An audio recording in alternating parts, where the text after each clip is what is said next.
सब शास्त्र सब ग्रंथन को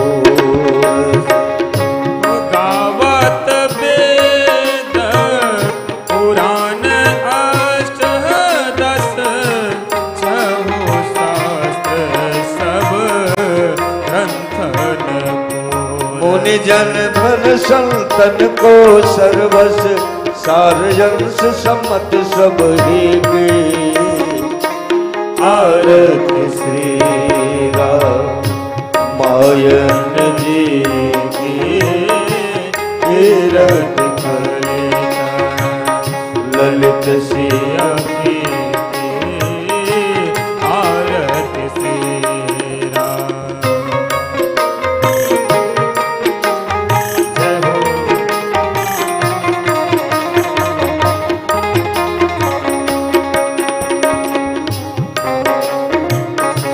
गावत संतत शंभो भवानी अर्घट संभो मुनि विज्ञानी गावत संतत शंभु भवानी अर्घट संभव मुनि विज्ञान व्यास आदि कवि बरज बखानी काक भूषण गरुण के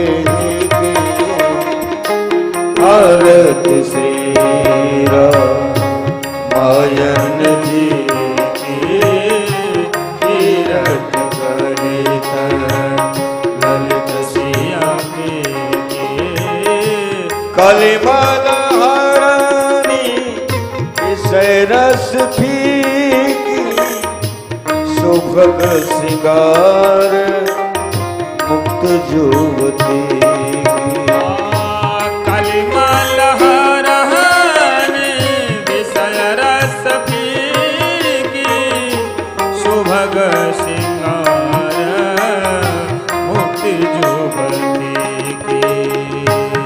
जलन रोग भोमूली अमी के तात मात सब विधि तुलसी के आरती श्री रामायण जी की कीरति कलित ललित सिया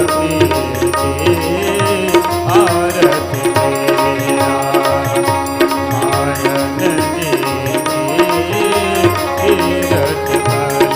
आरती श्री रामायण जी की कीरति कलित ललित सिया आरती श्री रामायण जी की कीरति कलित ललित सिया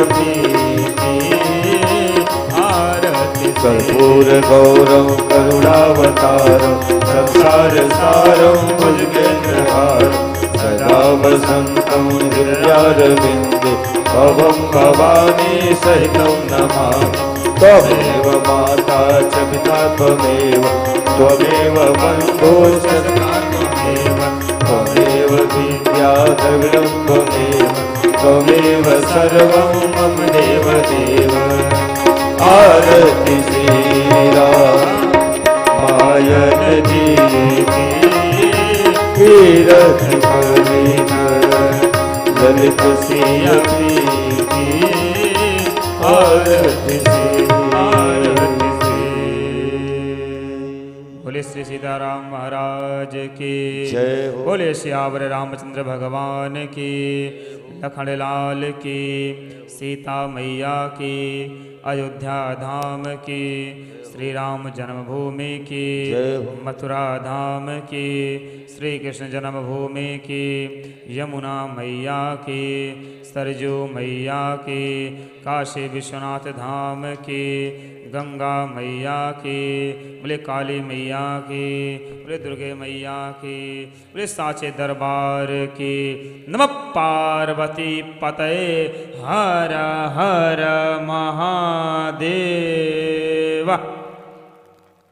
आप सब अपने यथास्थान पर बैठ जाएं।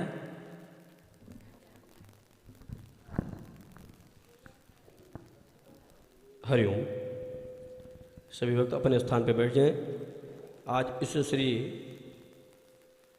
नवरात्र के उपलक्ष्य में, रामनवमी के उपलक्ष्य में इस कथा श्री राम चरितमानस श्री सीताराम जी की दिव्य कथा को हम लोग श्री महाराज जी के मुखारबिंद से श्रवण करेंगे। और यह बड़ा ही सौभाग्य है कि आज इस पावन बेला में हम सभी भक्त यहाँ पे एकत्रित हैं, तो हम सभी इसका सदुपयोग करते हुए भगवान के इस दिव्य कथा को श्रवण करें श्री महाराज जी के मुखारबिंद से। आइए हम सभी श्री महाराज जी से निवेदन करें, हम सभी को कथा श्रवण करा करके हम सभी को अनुग्रहित करें। श्री महाराज जी।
जय सिया राम,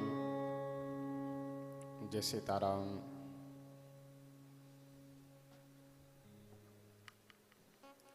जय सिया राम, जय सीताराम। जय सिया राम, जय सीताराम। ठीक है।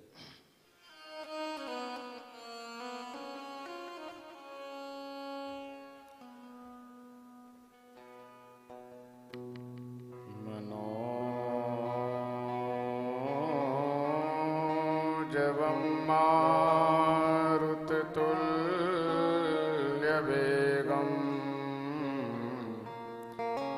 जितेन्द्रियं बुद्धिमतां वरिष्ठं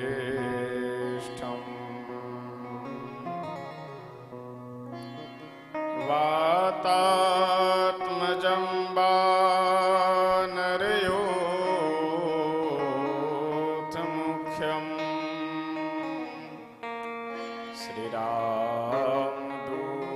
श्रीरामदूतं शरणं प्रपद्ये।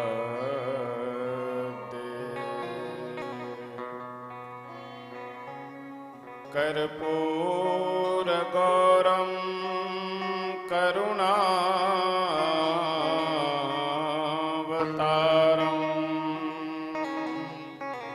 संसारसारं भुजगेन्द्रहारं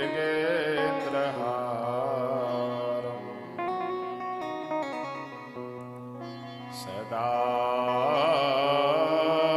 वसन्तं हृदयारविन्दे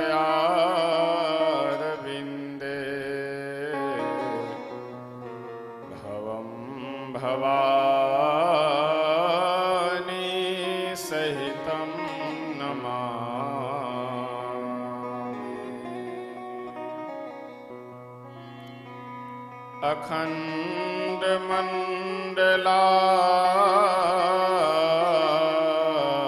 अखण्डमण्डलाकारं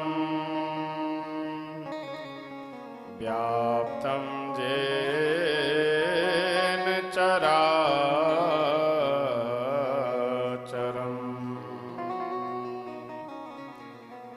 तत्पदं दर्शितं येन तस्मै श्री गुरुवे नमः।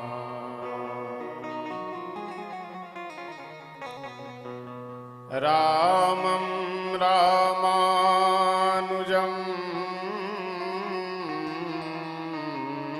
सीता भरतं भरतानुजं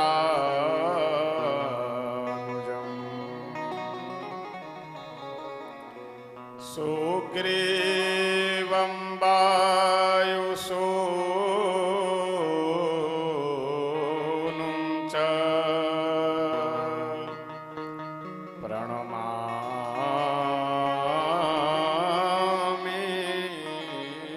पुनः पुनः। सीतानाथ समारंभा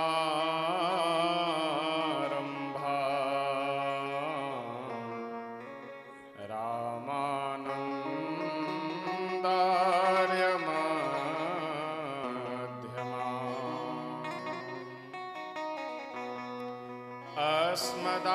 अस्मदाचार्य पर्यन्ता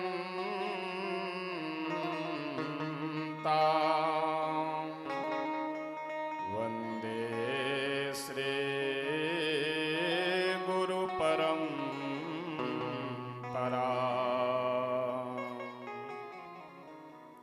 वन्दे श्री गुरु परंपरा।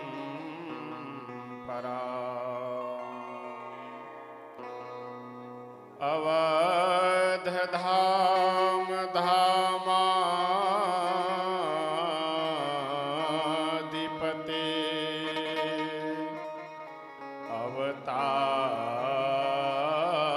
अवतारण पतिराम सकल सिद्धिपति जानकी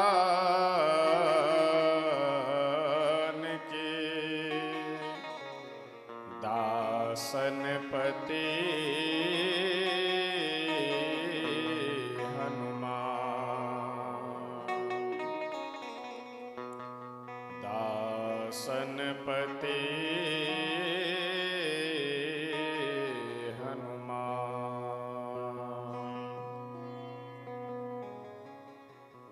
आइए दोबारा भगवान नाम संकीर्तन करते हैं प्रेम से।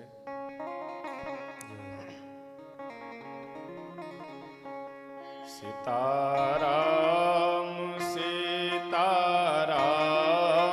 सीताराम जय सीताराम सीताराम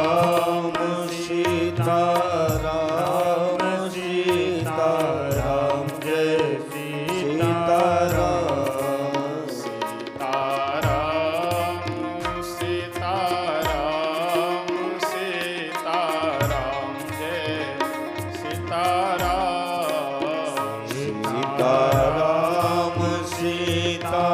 सीताराम सीताराम जय सीताराम सीताराम सीताराम सीताराम जय सीताराम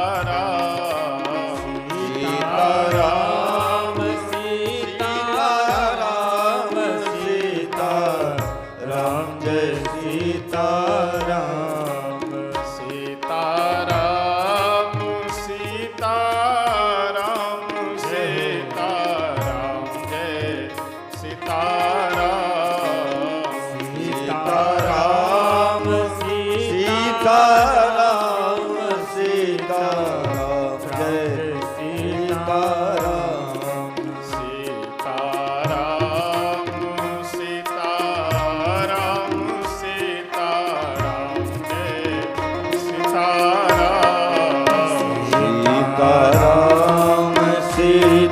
सीताराम सीताराम जय सीताराम सीताराम सीताराम सीताराम जय सीताराम सीताराम सीताराम सीताराम जय सीताराम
सीताराम सीताराम सीताराम जय सीताराम। श्री सीताराम भगवान के जय हो। श्री अयोध्या धाम के जय हो। श्री सरयू मैया के जय हो। श्री हनुमान जी महाराज की जय हो। श्री शंकर भगवान की जय हो। श्री सद्गुरुदेव भगवान की जय हो। श्री रामनवमी महोत्सव की जय हो। जय जय सीताराम।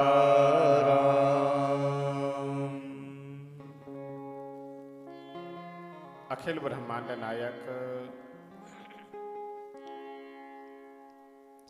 अकारण करुणा वरुणालय भक्त वांछा कल्पतरु श्री सीताराम जी भगवान श्री राम कथा के परम रसिक श्री हनुमत लाल जी महाराज, परम पूज्य श्री सद्गुरुदेव भगवान जी, समुपस्थित आप सभी सुधी श्रोतागण, भाई बंधुओं, माताएं बहनें, हम सब परम सौभाग्यशाली हैं कि परब्रह्म परमात्मा भगवान श्री राम लला सरकार के इस पावन जन्मोत्सव के उपलक्ष्य में, अवतार के उपलक्ष्य में समस्त धामों के अधिपति श्री अवध धाम में विराजमान होकर के सरयू मैया में स्नान कर रहे हैं। मंदिरों में विराजमान श्री ठाकुर जी का दर्शन लाभ प्राप्त कर रहे हैं। सबसे विशेष और महत्वपूर्ण बात यह है कि श्री अवध धाम में निवास कर रहे हैं। प्रतिदिन सायंकाल की वेला में यहाँ बैठ करके कथा श्रवण कर रहे हैं। यह सब जो सुंदर हम लोगों को सुअवसर प्राप्त हो रहा है, इसके पीछे श्री राम लला भगवान एवं श्री हनुमान जी महाराज की ही विशेष कृपा है।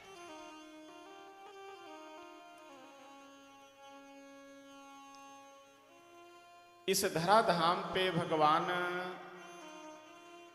अपने भक्तों को आनंद देने के लिए, सुख प्रदान करने के लिए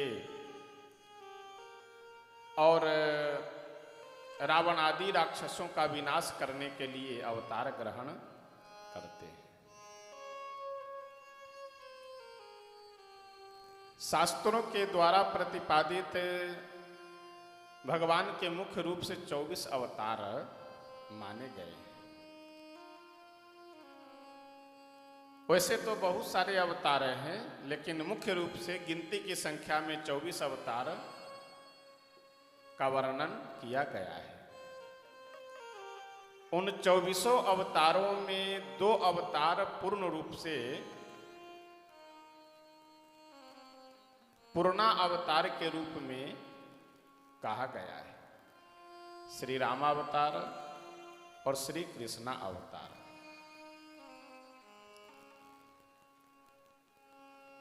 इस श्री अवध धाम में भगवान श्री राघवेंद्र सरकार अवतार ग्रहण करते हैं। हमारे भोले बाबा मैया पार्वती जी से कहते हैं कि देवी ऐसा है, कलप कलप प्रति प्रभु अवतरही, चारु चरित नाना विधि करही। प्रत्येक कल्प में भगवान अलग अलग कारणों से अवतार ग्रहण करते हैं। जैसे कलयुग की आयु है 4,32,000 वर्ष, इससे दुगुनी आयु है द्वापर की, और द्वापर से दुगुनी आयु होती है त्रेता की, और त्रेता से दुगुनी आयु होती है सतयुग की। और ये चारों युग एक एक हजार बार व्यतीत तो होता है, उसे ब्रह्मा जी का एक दिन कहते हैं, जिसे एक कल्प कहा जाता है। उसे ब्रह्मा जी का एक दिन कहिए अथवा एक कल्प कहिए, दोनों बातें बराबर है। इस प्रत्येक कल्प में यानी ब्रह्मा जी के प्रत्येक दिन भगवान के ये 24 अवतार होते हैं।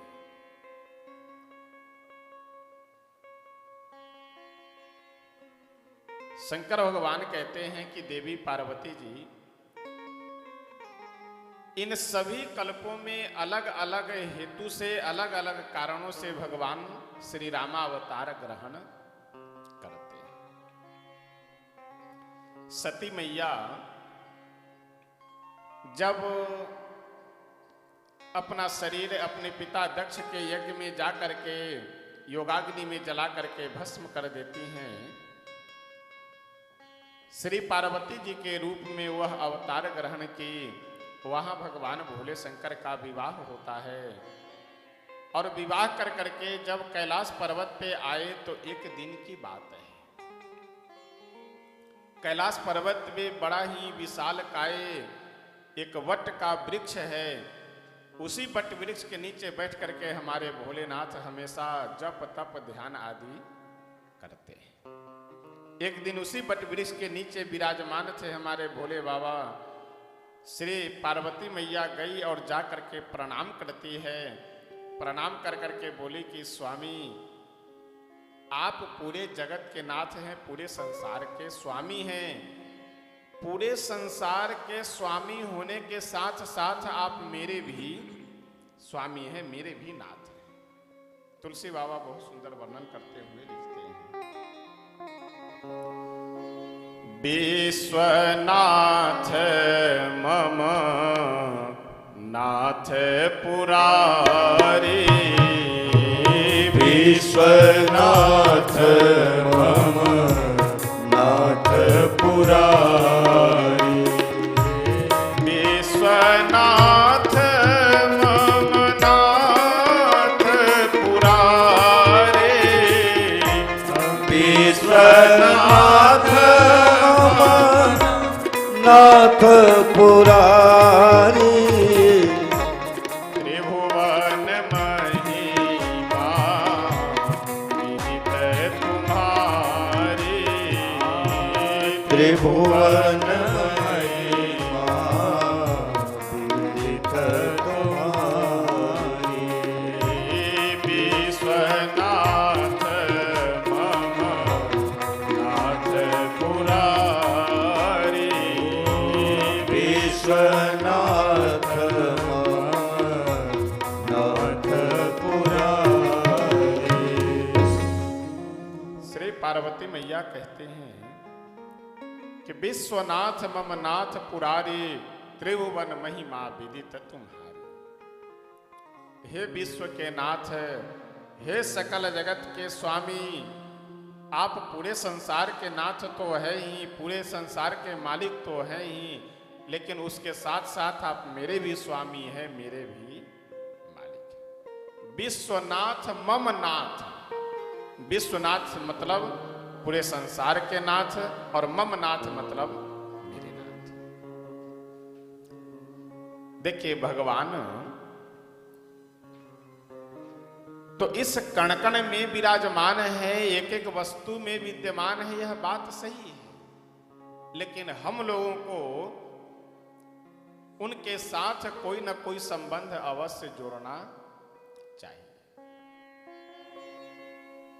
और कोई संबंध यदि न समझ में आए तो वे मेरे स्वामी हैं और हम उनके सेवक हैं। पार्वती मैया एक और बहुत सुंदर बात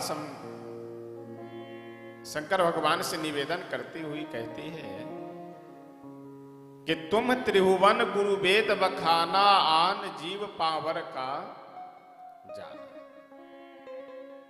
हे मेरे स्वामी, आप तीनों लोकों के गुरु हैं। यह बात मैं इसलिए कह रहा हूं कि आजकल बहुत से लोग हनुमान जी को गुरु बना लो, शंकर भगवान को गुरु बना लो, जब भगवान पहले से बने बनाए भगवान हैं तो उनको जबरदस्ती गुरु बनाने की क्या जरूरत है। भगवान की विशेषता अपनी है, भगवान का पद अपना है, गुरु का पद अपना है। भगवान कल्याण करने के लिए होते हैं और गुरु मार्गदर्शन देने के लिए होते हैं। भगवान का साक्षात्कार करने की कोई आवश्यकता नहीं है। शास्त्र द्वारा प्रतिपादित, शास्त्र द्वारा विधि व्यवस्था आदि का जो निर्धारण कर दिया गया है उसका अनुसरण करते हुए, उस पर विश्वास करते हुए हम उनकी आराधना करें और गुरु मार्गदर्शन देने के लिए होते हैं। हमारी वो योग्यता है नहीं, हमारी वो क्षमता है नहीं, हम हनुमान जी को गुरु बना ले, हनुमान जी कौन सा मार्गदर्शन देंगे। हम सही कर रहे हैं, गलत कर रहे हैं, कैसे पूजा करें, कैसे जप करें, किस नाम का जप, ये हनुमान जी थोड़ी आएंगे बताने के लिए। इसलिए हनुमान जी देवता हैं, भगवान भोले शंकर देवता हैं, ईश्वर हैं, इनकी आराधना करें, पूजा करें। लेकिन गुरु तो कोई अच्छे संत महापुरुष को ही बनाना चाहिए, उन्हीं का शरण सानिध्य ग्रहण करना चाहिए। गु शब्दस्तु अंधकारः, रु शब्दस्तन्निरोधकः, अंधकार निरोधत्वात् गुरु शब्द विधीयते। गुरु का मतलब होता है कि जो हमें अंधकार से प्रकाश की ओर ले जाए। अब विचारणीय विषय यहाँ पे यह है कि हमारे जीवन में अंधकार क्या है और प्रकाश क्या है।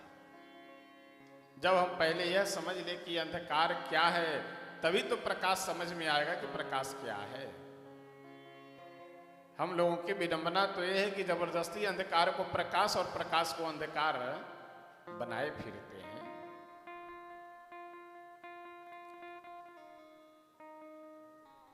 जैसे हम मान लीजिए अगर गाड़ी से यात्रा कर रहे हैं, हमारे पास 10 किलो 15 किलो 20 किलो का जो भी बैग है, उस बैग को यदि हम अपने माथे पे रख ले तो हमारे लिए क्या हो जाएगा, बोझ हो जाएगा। और उसी बैग को, झोले को अगर अपने सीट के नीचे या गाड़ी में अलग कहीं रख दे तो वह हमारा सहायक होगा, बोझ नहीं होगा। यानी अगर हम गुरु के सानिध्य ग्रहण कर करके अपने जीवन को व्यतीत करें तो जीवन की जो भी व्यवस्थाएं हैं, जो भी संबंध है, वह सब सहयोगी हो जाएगा। और मनमुखी प्रकार से अपने मन से बिना जीवन में ईश्वर के, बिना जीवन में गुरु के अगर हम जीवन को चला रहे हैं तो समझ लीजिए यही जीवन आने वाले समय में आपके लिए बोझ हो जाएगा। इसलिए जीना बड़ी बात नहीं है। बड़ी बात यह है कि जीवन आनंद के साथ, प्रसन्नता के साथ और बोझ मुक्त होकर के जीना, ये बड़ी बात है। इसलिए अपने जीवन में मार्गदर्शक गुरु का परम आवश्यक है। श्री पार्वती मैया बोले कि भोलेनाथ, जिस कारण से मुझे पूर्व का शरीर परित्याग करना पड़ा, वही प्रश्न मैं फिर करना चाहती। यानी श्री राम जी कौन हैं? ये भगवान हैं कि राजकुमार हैं? ये एक ही है कि अलग अलग हैं? वही मेरा प्रश्न है कि श्री राघवेंद्र सरकार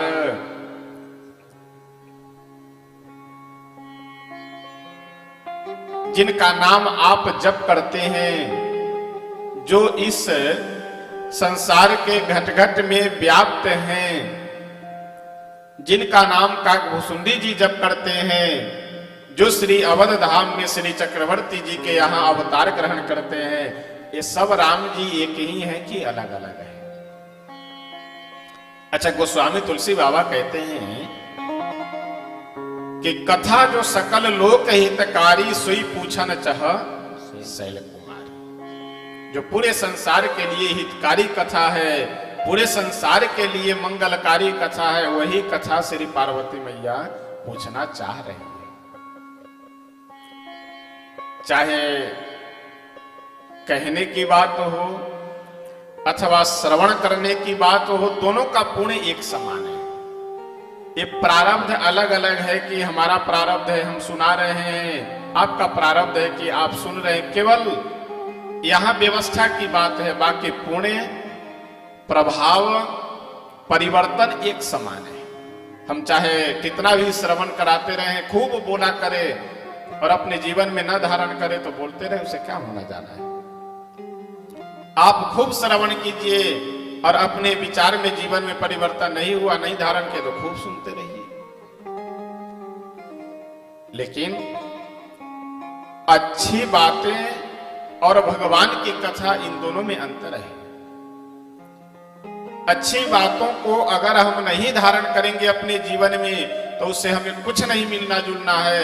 लेकिन अगर भगवान की कथा हम श्रवण कर रहे हैं, चाहे जिस प्रकार से भी श्रवण हो जाए, तो उससे तो लाभ अवश्य है। कथा से निरर्थक, कथा निरर्थक नहीं कभी भी हो सकती है। कथा से हमें लाभ है। क्या लाभ है? कि हमारे जीवन में जो भी पूर्व कृत और वर्तमान कृत अवगुण दोष पाप अपराध आदि है, उन सब का समन होता है। इसीलिए तुलसी बाबा बहुत सुंदर कहते हैं, मंगल करनी कलिमल हरनी तुलसी कथा रघुनाथ की। भगवान की जो कथा है, श्री रघुनाथ जी की कथा है, वह क्या है? मंगल करनी और कलिमल हरनी। देखिए, हम लोग चाहे जितना सावधान रहें, चाहे जितने अपने आप को आप सद्विचारी, सद्विवेकवान, सन्मार्ग के पथिक बना करके रखिए, लेकिन इस कलयुग का प्रभाव है कि स्वाभाविक कुछ न कुछ अपराध बन जाएगा। आप चाहे जितना सावधान रहें। बड़े जो संत महापुरुष होते हैं, जो भगवत प्राप्त पुरुष, उनकी बात मैं नहीं कह रहा हूं, लेकिन हम लोगों के जैसे सांसारिक जीव जो हैं, उन सबसे तो स्वाभाविक अपराध बन ही जाना है। तो भगवान की कथा क्या है? मंगल करनी कलिमल हरनी तुलसी कथा रघुनाथ की। तो इसलिए भगवान के नाम का जप हो, भगवान के धाम में वास हो, भगवान के नाम का संकीर्तन हो, भगवान के श्री विग्रह का दर्शन हो, ये सब चाहे जैसे भी जिस भाव से भी हो जाए, अगर संजोग बना, सानिध्य प्राप्त हुआ, तो अवश्य कुछ न कुछ अपराधों का संबंध तो होगा। श्री पार्वती मैया कहती है कि प्रभु ऐसा है, ये सभी राम जी अलग अलग हैं कि एक ही है, यह सब आप हमें विस्तार से श्रवण कराइए। और मैं निवेदन यहां कर रहा था कि पार्वती मैया कहती है कि आप विश्व के नाथ हैं और विश्वनाथ के साथ साथ मेरे भी आप नाथ हैं। जो भी भक्त भगवान से जो भी संबंध स्थापित किए हैं, उसे प्रभु अवश्य स्वीकार करते हैं। शास्त्रों में ऐसे सैकड़ों हजारों की संख्या में उदाहरण विराजमान हैं।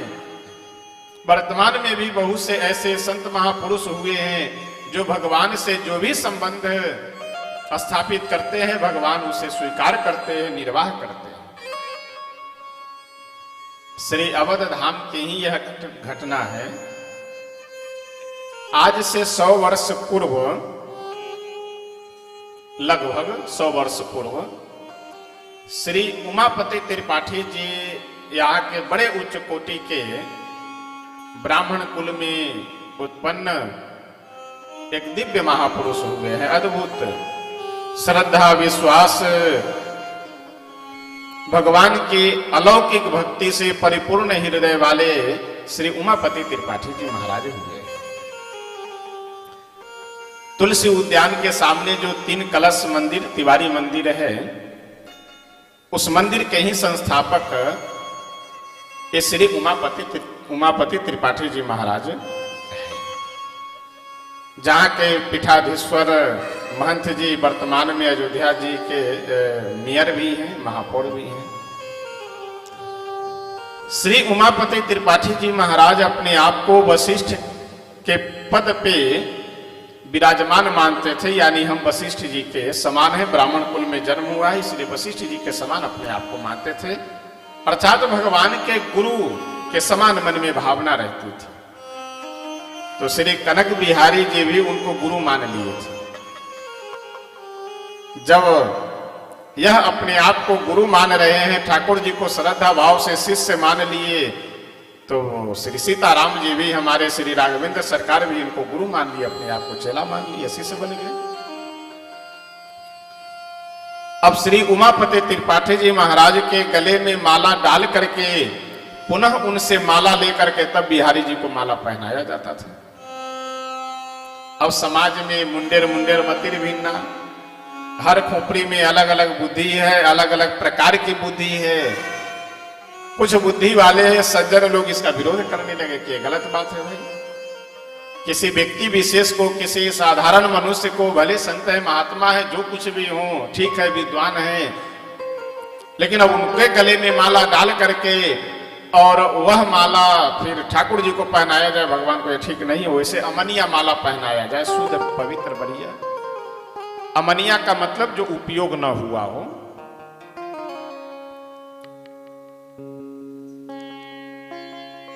पुजारी लोग वही किए। अमनिया माला, शुद्ध माला, यानी बिना श्री त्रिपाठी जी को समर्पित किए माला ठाकुर जी को पहना दिए। अब हुआ यह कि अपने आप टूट करके वह गिर गया। फिर से उसको बांध कर करके अच्छे से माला को, जैसे श्री कनक बिहारी सरकार के गले में माला डाली गई वैसे वो माला टूटकर फिर गिर गई। 2-3 बार इसी प्रकार से घटना हुई।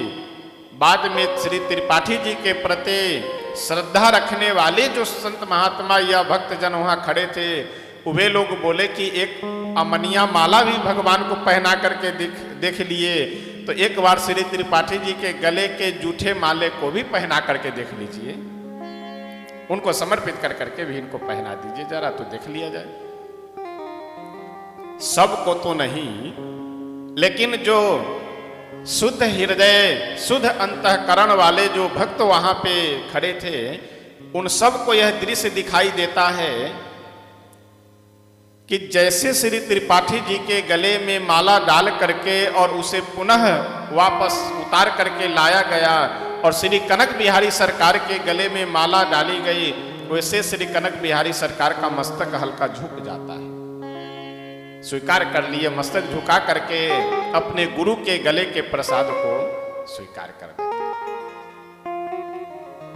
इसलिए ये हमारी आपकी कमी है, हमारी आपकी अयोग्यता है। हम सबकी यह एक नहीं, दो नहीं, सैकड़ों हजारों जन्मार्जित जो पाप अपराध है, उसके कारण हम लोग समर्पित भाव से, शुद्ध अंतःकरण से उनको अपना नहीं पाते हैं। बाकी केवल उन्हें अपनाने में विलंब है। हम लोगों को वह ठाकुर जी अपनाने में विलंब नहीं करते। इसलिए पार्वती मैया बहुत सुंदर भगवान भोले शंकर से निवेदन करती है कि विश्वनाथ मम नाथ पुरारी, कि आप पूरे विश्व से नाथ है, पूरे विश्व के नाथ हैं, लेकिन पूरे विश्व के नाथ के साथ साथ आप मेरे भी नाथ हैं। तो इसलिए भगवान तो सबके कर्ता धर्ता है ही, लेकिन उनसे अपना भी संबंध जोड़ना चाहिए हम लोगों को। और कोई संबंध अगर न समझ में आए तो हम उनके सेवक हैं और वो हमारे स्वामी हैं। सेवक स्वामी का सबसे बढ़िया संबंध है। हम आपके दास हैं, आप हमारे स्वामी हैं, यह सबसे बढ़िया संबंध है। श्री पार्वती मैया एक निवेदन और करती हुई बहुत सुंदर कहती है, जो प्रभु मैं पूछा नहीं होई, जो प्रभु मैं पूछा नहीं होई, जो प्रभु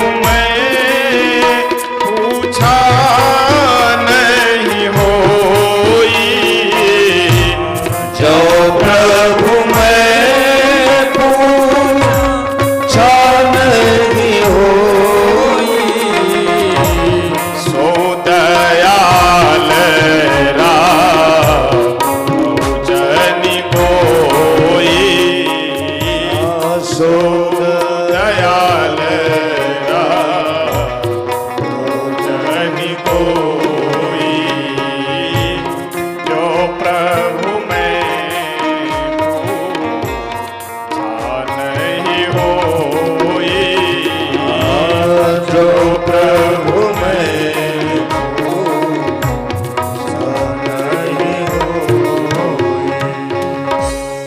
श्री पार्वती मैया कहती है कि हे प्रभु, जो मैं न पूछी हुई हूं, कृपा कर करके वह भी आप बता दीजिएगा।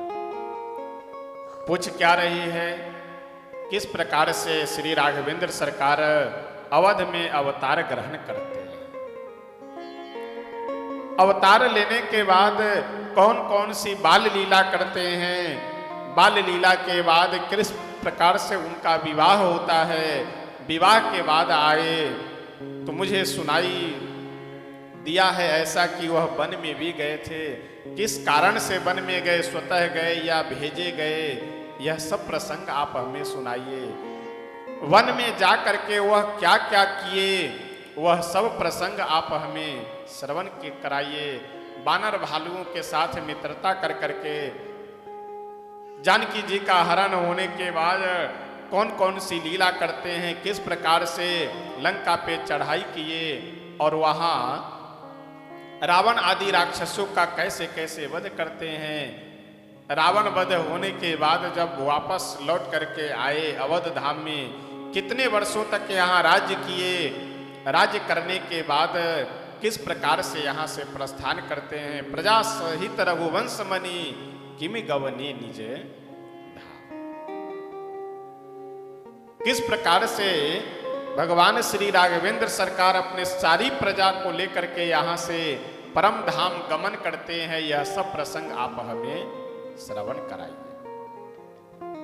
श्री भगवान भोले शंकर बहुत सुंदर श्रवण कराते हुए कहते हैं कि ऐसा है, रामस्य नाम रूपम च लीला धाम परात् परम एत चतुष्टयम नित्यम सच्चिदानंद विग्रह। भगवान के श्री विग्रह का दर्शन हो, चाहे भगवान का नाम हो, चाहे भगवान का धाम हो, चाहे भगवान की लीला हो, ये चारों ही कल्याणकारी है। और इन चारों में से एक में भी हमारी श्रद्धा हो जाए, चाहे नाम में श्रद्धा हो जाए, चाहे रूप में श्रद्धा हो जाए, चाहे धाम में श्रद्धा हो, चाहे भगवान की लीला में, इन चारों में से किसी एक में भी अगर हमारी श्रद्धा हो जाए, एक का भी हम आश्रय ग्रहण कर ले तो हमारा कल्याण निश्चित संभव है। भगवान भोले शंकर बहुत सुंदर पार्वती मैया को श्री राम कथा सुनाने से पूर्व कथा का महत्व सुनाते हुए कहते हैं, मंगल भवन अमंगल हारी, मंगल भवन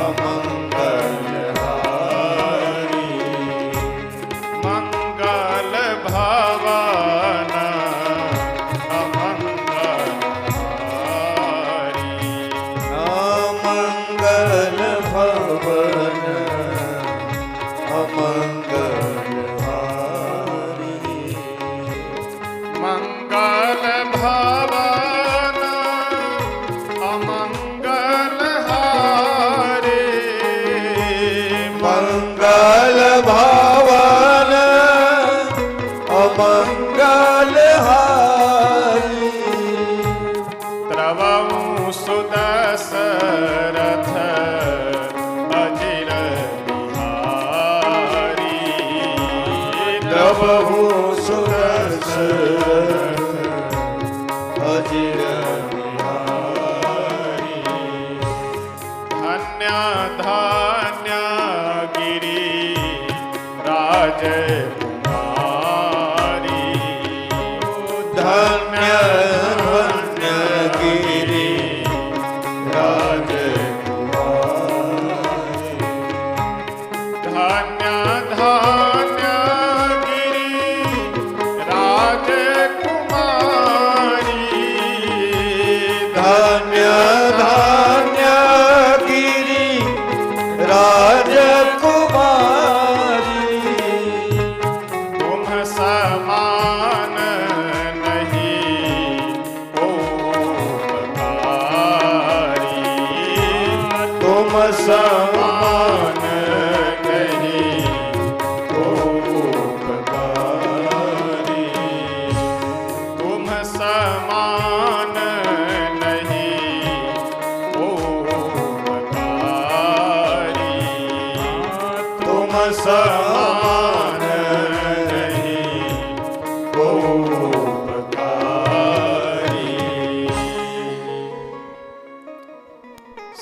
भगवान कहते हैं कि मंगल भवन अमंगल हारी द्रवं सुदशरथ अजीर बिहारी।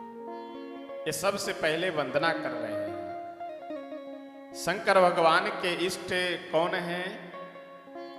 श्री राम लला सरकार, यानी भगवान भोले शंकर अपने हृदय में सदैव श्री राम लला भगवान का ही दर्शन करते हैं। और जैसे भगवान के स्वरूप में भी अलग अलग स्वरूप के अलग अलग भक्त उपासक होते हैं। बहुत से भक्त ऐसे हैं कि जो दुल्हा रूप के उपासक होते हैं, बहुत से ऐसे भक्त हैं जो बाल रूप के उपासक होते हैं, बहुत से ऐसे भक्त हैं जो राजा राम जी के उपासक होते हैं।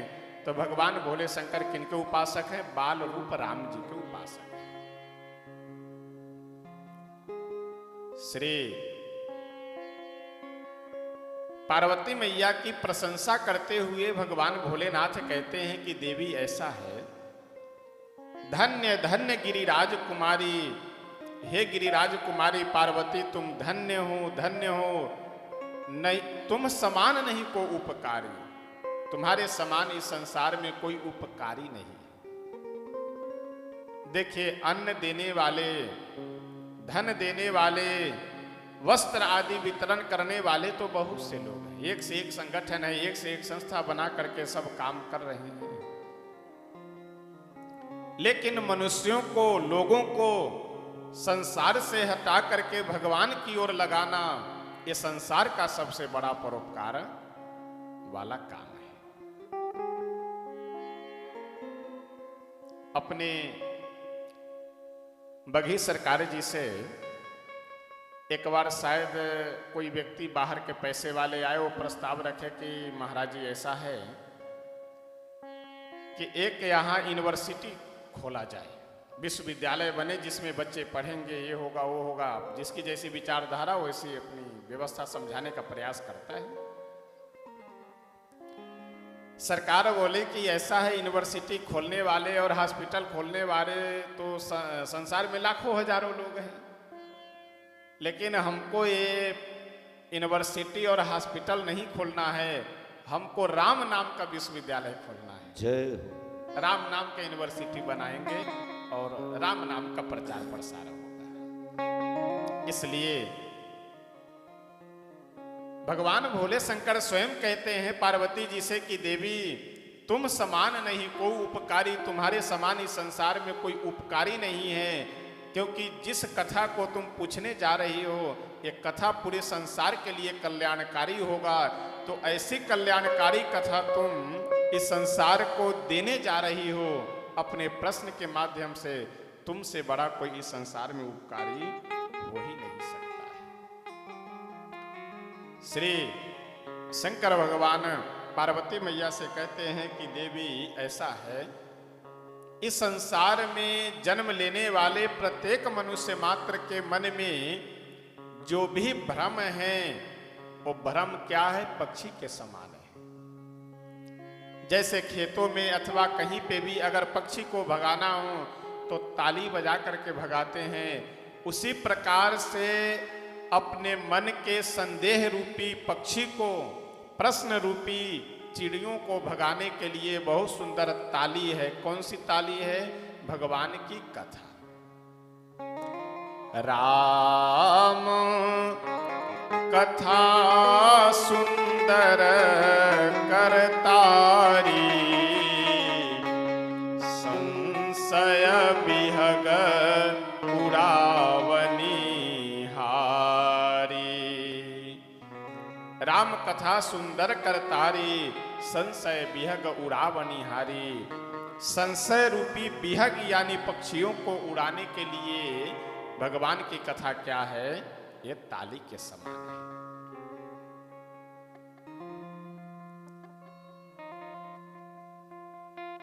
अपनी जीवन की व्यथा को देखिए, हम लोगों के पास क्या है?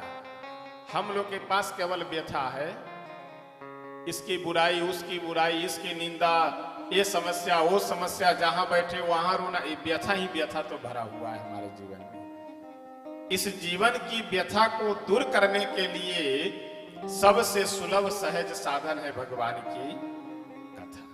भगवान की कथा से ही हमारे आपके जीवन की व्यथा दूर हो सकती है। शंकर भगवान श्री मैया पार्वती जी से कहते हैं कि देवी ऐसा है, इस संसार में भगवान अलग अलग कारणों से अवतार ग्रहण करते हैं। प्रत्येक कल्प में प्रत्येक कारण होते हैं अवतार ग्रहण करने के। पहला कारण मैं आपको श्रवण कराते हुए बता रहा कि एक कल्प में भगवान श्री नारद जी के श्राप देने के कारण अवतार ग्रहण करते हैं। भगवान भोले शंकर बहुत सुंदर मैया पार्वती जी से कहते हैं,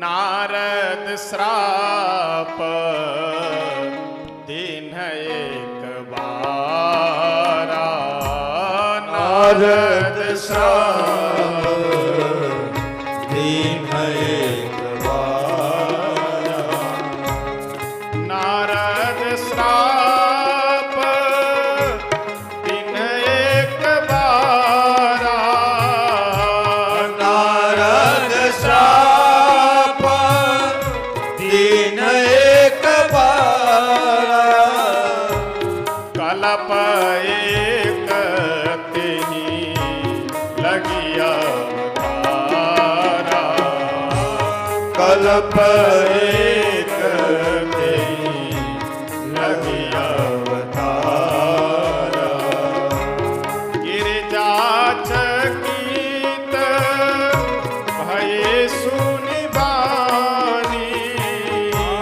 गिरिजा चकित भई सुनि बानी, नारद विष्णु भगत पुनि जानी, नारद विष्णु भगत को जानी, कारण कवन श्राप मुनि दीना, कारण कवन श्राप मुनि दीना, काया अपराध रमापति दीना, काया अपराध रमापति दीना।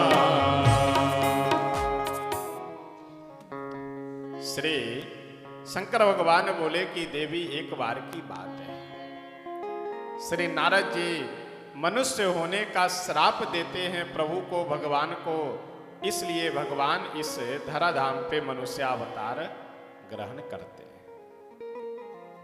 यह सुन करके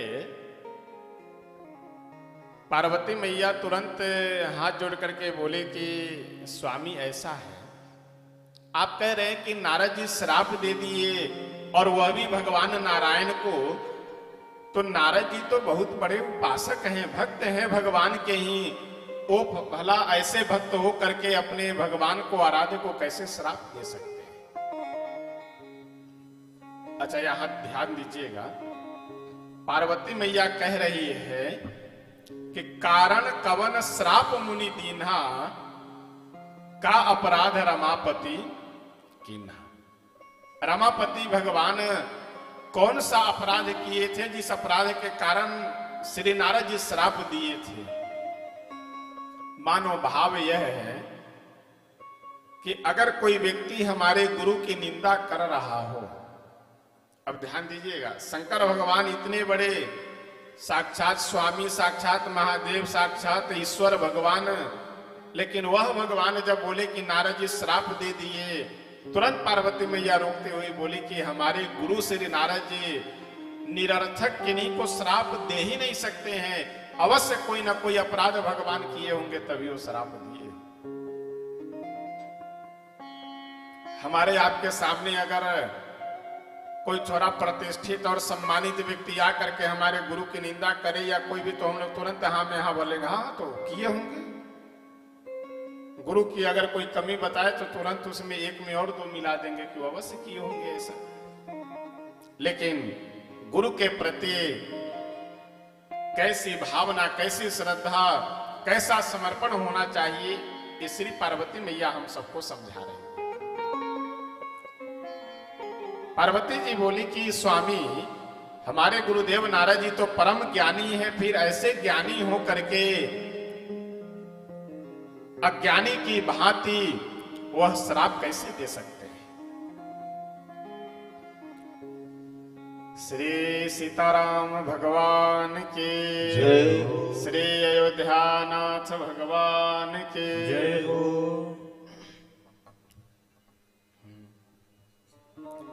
सीताराम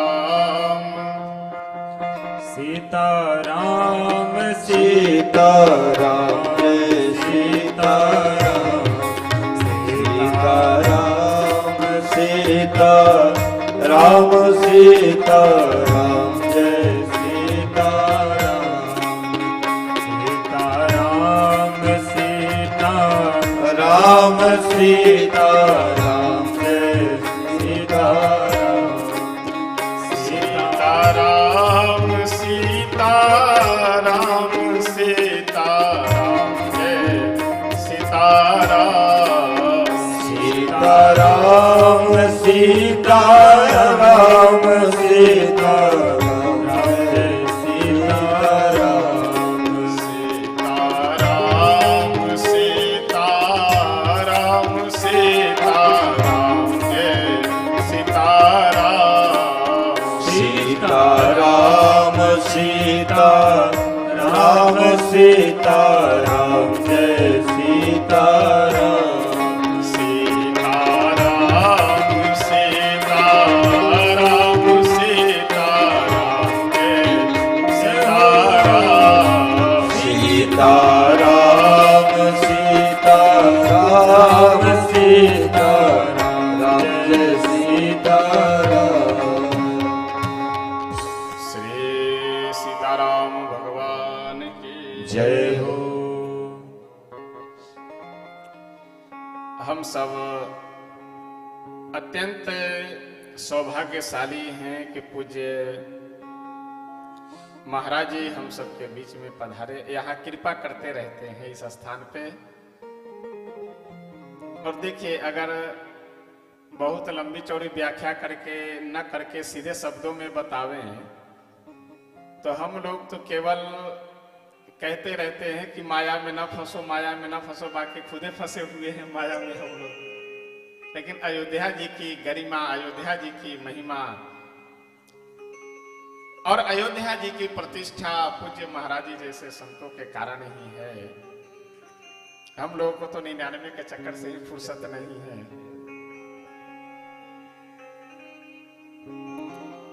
श्री गोस्वामी तुलसी बाबा बहुत सुंदर एक पंक्ति लिखते हुए कहते हैं कि मत की रति गति भूति भलाई, जब जेहि जतन जहां जेहि पाई, सो जानव सतसंग प्रभाव, लोकहु वेदन आन उपाव।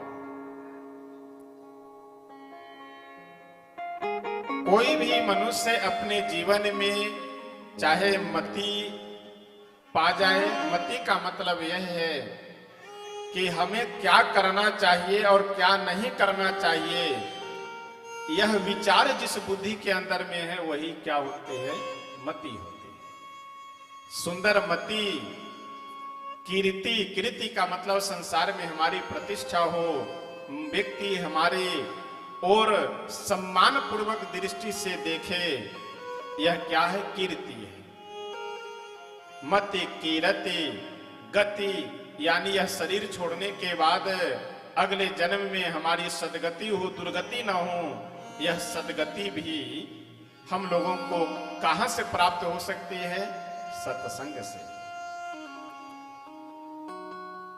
श्री कपिल भगवान अपनी माता देवहूति जी को समझाते हुए कहते हैं कि मां, जिस मनुष्य के मन में यह अभिलाषा हो कि हम सन्मार्ग पे चले, ईश्वर प्राप्ति के लिए उनकी ओर अग्रसर हो, उसे सबसे पहले सताम प्रसंगान मम वीर्य संविदो भवन्ते हृत कर्ण रसायना कथा तज्जोषणा दास्व पवर्ग वर्तमनि श्रद्धारतिर भक्तिरनुक्रमिष्यते।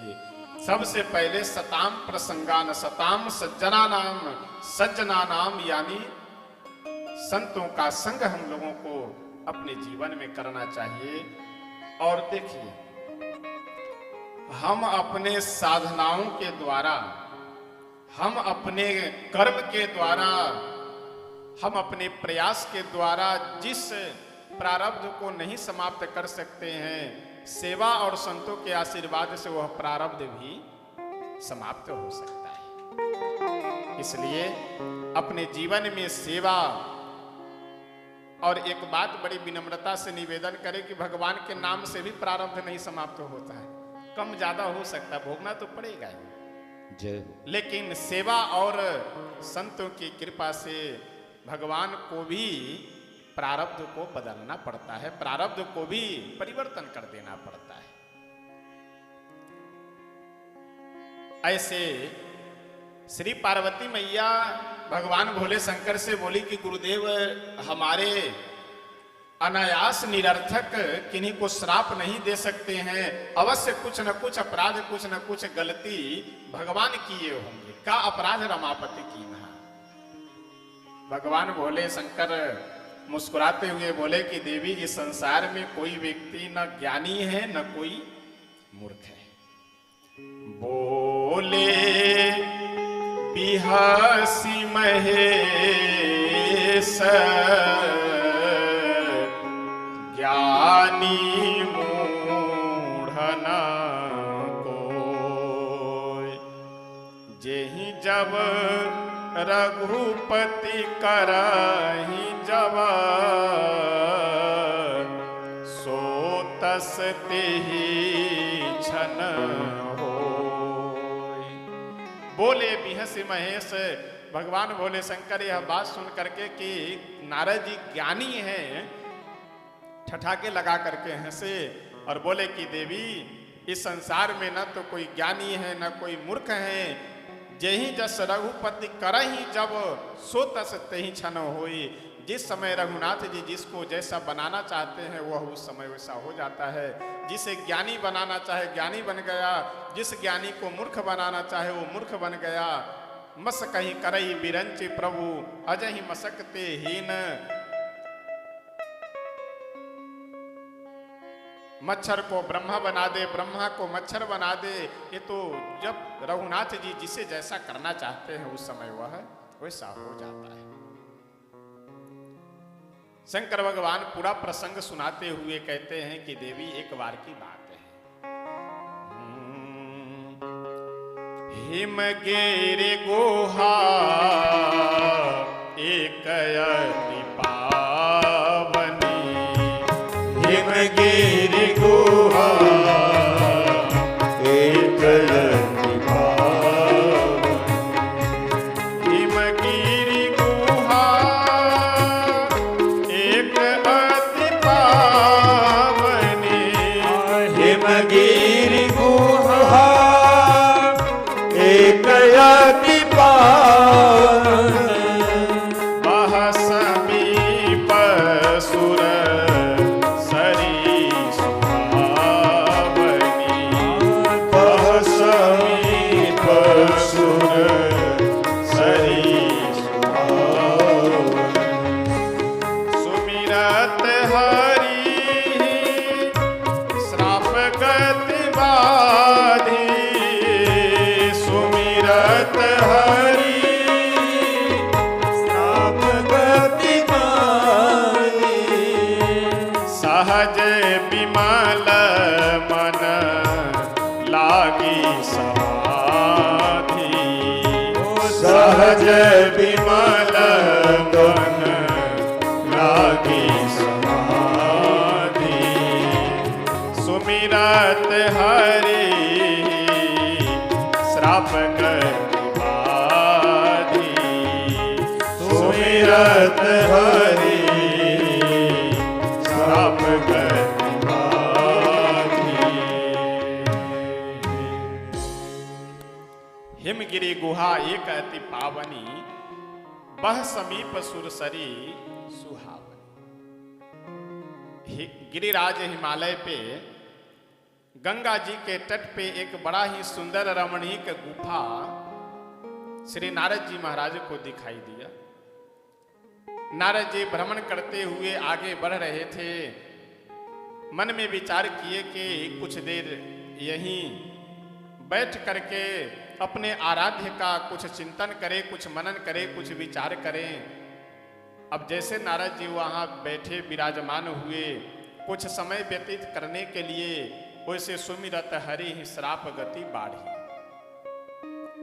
नारद जी को श्राप है कि ये 2 घड़ी से ज्यादा कहीं ठहर ही नहीं सकते। एक बार की बात है, ब्रह्मा जी के पुत्र राजा दक्ष, प्रजापति के जो पद पे विराजमान थे, प्रजापति दक्ष अपने 10,000 पुत्रों को भेजे कि जाओ तपस्या करो और तपस्या के द्वारा शक्ति अर्जित कर करके आओ, तो विवाह कर करके गृहस्थ जीवन का पालन करना, संसार का विस्तार करना। वे सभी दक्ष पुत्र जाकर के साधना कर रहे थे, तपस्या कर रहे थे। उसी समय नारद जी गए, जा करके सबको समझा करके बाबा बना दिए। अरे संसार में क्या रखा है, ये शादी विवाह कर करके दुनियादारी में पड़ोगे, फंस करके पूरा जीवन तुम्हारा व्यतीत हो जाएगा। बढ़िया भगवान का भजन करो, ये सब संसार के चक्कर में पड़ो मत। अब नारद जी की बातों को मान करके ये सभी दक्ष के जितने भी पुत्र थे, ये सब घर वापस गए नहीं, सब यहीं रह करके अपने साधना भजन में संलग्न हो गए। यह बात जब दक्ष को सूचना मिली तो क्रोधित होकर के, नाराज होकर के श्राप दे देता है कि आज के बाद नारद जी 2 घड़ी से ज्यादा कहीं ठहर ही नहीं सकते हैं और ठहर नहीं पाए। नारद जी को किसी ने जाकर के कहा कि बहुत सबको समझाते घूमते, और सबको समझाओ, श्राप मिल गया। नारद जी श्राप सुन करके दुखी नहीं हुए, अपितु और प्रसन्न हुए कि कोई बात नहीं, अभी तक तो कम लोगों को हम समझाते थे, अब और ज्यादा लोगों को समझाएंगे। पहले ये होता था कि 2 दिन 3 दिन 4 दिन एक जगह रुक गए समझाने के लिए, अब 2 घड़ी से ज्यादा कहीं रुक नहीं पाएंगे। अब 2 घड़ी इनको समझा, 2 घड़ी बाद फिर उनको समझाएंगे, फिर 2 घड़ी बाद किन्हीं और को और घूमेंगे और खूब समझाएंगे, क्योंकि श्राप के कारण शरीर थकेगा नहीं। इसलिए खूब घूमेंगे, खूब समझाएंगे। लेकिन भगवान के नाम का यह प्रभाव, भगवान के कृपा के छत्र छाया का यह प्रभाव कि सुमिरत हरि श्राप गति बाढ़ी, सहज विमल मन लागी समाधि। नारद जी का मन सहज निर्मल है। हम लोग निर्मल बनने का स्वांग करते हैं, आंख बंद किए, फोटो खिंचवा करके बैनर पे लगा दिए, ध्यान करते हुए। अधिकतर यही होता है आजकल जो प्रचार प्रसार करने वाले हैं ध्यान का। बैनर पोस्टर लगा करके न्यूज चैनलों पे, टीवी पे पैसा दे दे करके कि हमारे पास आओ, जो मन हो सो खाओ, जो मन हो सो पियो, बस हमसे ज्ञान ले लो, हमसे दीक्षा ले लो, उसके बाद में देखो कैसे भगवान का दर्शन होता है। बस आंख बंद किए हैं, हाथ से बस अपना मुद्रा बनाए, बस हो गया दर्शन। ऐसे थोड़ी दर्शन होता है।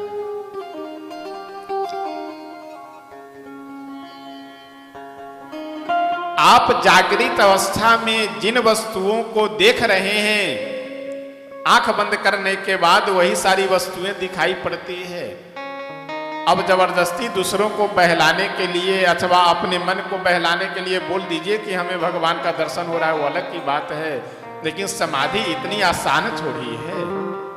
जब तक मन स्वाभाविक सहज न हो, निर्मल न हो, आहार विहार शुद्ध है नहीं, आचार विचार शुद्ध है नहीं, किन्हीं गुरुजनों के सानिध्य में आप रहे नहीं और सीधे एक ही बार में भगवान का दर्शन हो जाए, थोड़ी संभव होता है। जब बहुकाल करिय सत्संगा तवहि होई सब संशय भंगा। बहुत समय तक नाम जप कथा आदि में समय व्यतीत करने के बाद तब मन निर्मल होता है, सहज होता है। श्री नारद जी महाराज ध्यानस्थ होकर के बैठ गए। इंद्र देवता को बड़ी चिंता हुई कि नारद जी कहीं हमारा पद लेने के लिए, हमारी कुर्सी लेने के लिए तो तपस्या नहीं कर रहे हैं, तो लाओ इनको तपस्या से भंग कर दिया जाए, तपस्या से अलग कर दिया जाए। इसके लिए कामदेव को भेजा गया कि जाकर के नारद जी के मन में काम उत्पन्न करे। कामदेव भी अपने पूरे टीम के साथ आए। रंभा, मेनका आदि अप्सराओं को लेकर के, अपने मित्र बसंत ऋतु को साथ में लेकर के पूरा प्रयास कर करके असफल हो गए। पूरी देखो, हला न करो, हला न करो, ऊपर ले जाओ, ऊपर ले जाओ। पूरा प्रयास करने के बाद जब असफल हो गया कामदेव, तो मन में विचार किया कि कहीं नारद जी गुस्सा होकर के, क्रोधित होकर के श्राप न दे दे, इसलिए चरणों में आकर के गिरा और बोला कि महाराज जी, हम अपने मन से नहीं आए हैं, इंद्र जी भेजे थे हमें आपकी तपस्या भंग करने के लिए, इसलिए हम यहाँ आए हैं, आप कृपा करके श्राप नहीं दीजिएगा। नारद जी मुस्कुराते बोला, अरे नहीं नहीं, तुम्हारा जो काम था तुम किए, हमारा जो काम था हम किए, बिल्कुल हमारे मन में क्रोध नहीं है। कामदेव तो यह देख करके बहुत आश्चर्यचकित कि बताओ, भोलेनाथ के ऊपर काम का प्रभाव तो नहीं हुआ, हमारा प्रभाव तो नहीं हुआ, लेकिन क्रोध का प्रभाव हो गया, क्रोध प्रकट हो गया मन में। लेकिन नारद जी तो धन्य हैं कि इनके मन में काम भी नहीं आया और क्रोध भी नहीं आया। ये तो शंकर भगवान से भी आगे निकल गए। स्वर्ग में जाकर के नारद जी की भूरी भूरी प्रशंसा किए कामदेव। इधर नारद जी अब मन में विचार किए कि ऐसा है, शंकर भगवान के मन में काम का प्रभाव तो नहीं हुआ था, लेकिन क्रोध का प्रभाव हो गया था। लेकिन हम तो काम पे भी विजय प्राप्त कर लिए और क्रोध पे भी विजय प्राप्त कर लिए। तो जब इतने बड़े विश्व विजयी हो गए तो चल करके इसका प्रचार करना चाहिए। और देखिए, यहां तुलसी बाबा बहुत सुंदर एक पंक्ति लिखते हुए कहते हैं कि सीम के चापी सकै कोतासु, बड़ रखवार रमापति जासु। सीम की चापी सकई को उतासु, बड़ रखवार रमापति जासु। सीम यानी सीमा, जिसे ठाकुर जी रक्षा करना चाहे, जिसे हमारे प्रभु बचाना चाहे, उसे कोई उजाड़ नहीं सकता है। शास्त्र की एक बहुत सुंदर पंक्ति है कि अरक्षितम तिष्ठति दैव रक्षितम, सुरक्षितम दैव हतम विनश्यति, जीवत्य नाथोपि वने विसर्जितः, कृत प्रयत्नोपि गृहे न जीवति। जो हमारे प्रभु के द्वारा आरक्षित कोई होता नहीं, सब उनके कृपा पात्र ही हैं, लेकिन अपने प्रारब्ध के कारण जो प्रभु के द्वारा आरक्षित है उसकी कोई रक्षा नहीं कर सकता है, और जो भगवान के द्वारा, प्रभु के द्वारा सुरक्षित है, उसका विनाश कोई नहीं कर सकता है। सीम की चापी सकई को उतासु, बड़ रखवार रमापति जासु। नारद जी को भगवान बचाना चाह रहे थे, इसलिए काम से भी बचा दिए, क्रोध से भी बचा दिए। हमारे आपके जीवन में भी यही होता है। जो कुछ हो रहा है, जहां भी हम सफल हो रहे हैं, उसे भगवान की कृपा से सफलता मिल रही है, लेकिन झूठ मूठ के अपना अभिमान मन में पाल लेते हैं कि हम ऐसा किए तो ऐसा हो गया, वैसा किए तो ये हो गया, फलाना डिमागा, तमाम तरह की बातें अपने मन में भ्रम के कारण हम सब पाले रहते हैं। हम लोगों की तो दुर्दशा वही है। एक आदमी ट्रेन में बैठा हुआ था और अपने गठरी को माथे पे लादे था, अपने बैग गठरी को माथे पे रख करके ट्रेन में बैठा यात्रा कर रहा था। आसपास बैठे हुए जो अन्य यात्री थे वे सब बोले कि अरे बड़े महामूर्ख लग रहे हो तुम, जब ट्रेन में बैठे हो तो इस बैग को अपने माथे पे क्यों रखे हो, या तो नीचे रख दो नहीं तो ऊपर रख दो। वो माथे पे रखा हुआ जो व्यक्ति था, जो गठरी माथे पे रखे हुआ था, वो बोला वाह, इतना भी नहीं जानते, सारा बोझ, सारा वजन गाड़ी के ऊपर ही रख दो, कुछ बोझ तो अपने माथे पे रखे रहो। अब विचारणीय बात यह है कि वह व्यक्ति जो माथे पे बोझ रखे हुआ है, क्या वह बोझ गाड़ी के ऊपर नहीं है? वह बोझ भी गाड़ी के ऊपर ही है, लेकिन भ्रम के कारण अज्ञानतावश अपने खोपड़ी में वो दर्द पैदा किए हुए हैं। उसी प्रकार से हमारे आपके जीवन में भी जो कुछ भी सफल असफल स्थितियां हैं, वे सारी स्थितियां भगवान की कृपा से है, लेकिन हम लोग ऐसा मान लेते हैं कि हम या कर रहे हैं, हम वह कर रहे हैं, ऐसा कर रहे हैं, वैसा कर रहे हैं। एक बहुत सुंदर भजन है, आइए एक दो पंक्ति बोल करके तब हम सब आगे बढ़ेंगे। कि जब श्री राघवेंद्र सरकार हमें बचाना चाहे, हमारी रक्षा करना चाहे, तो हमारा कौन बिगाड़ कर सकता है?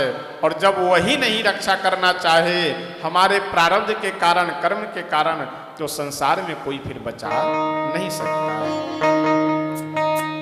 जानकी नाथ सहाय करे तब कौन बिगाड़ करे नर तेरो। जानकी नाथ सहाय करे तब कौन बिगाड़ी सके नर तेरो।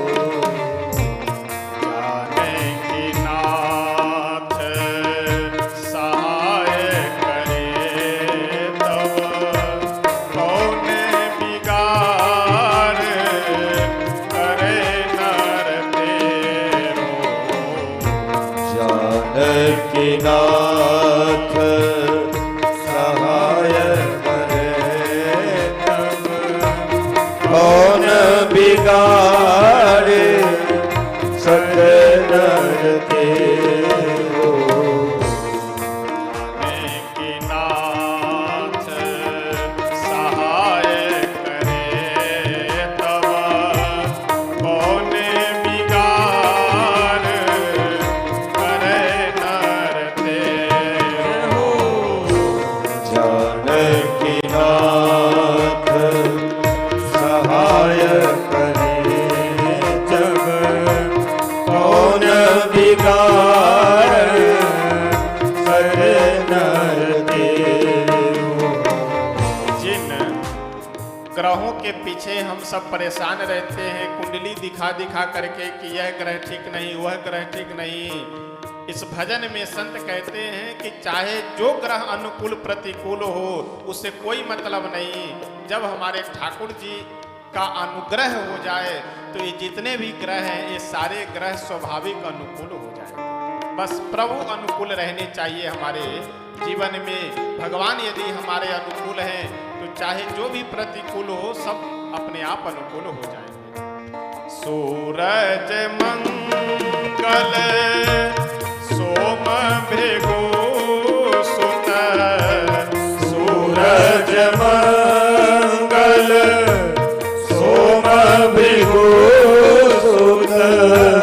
बुध अरु गुरु बर दायक तेरा।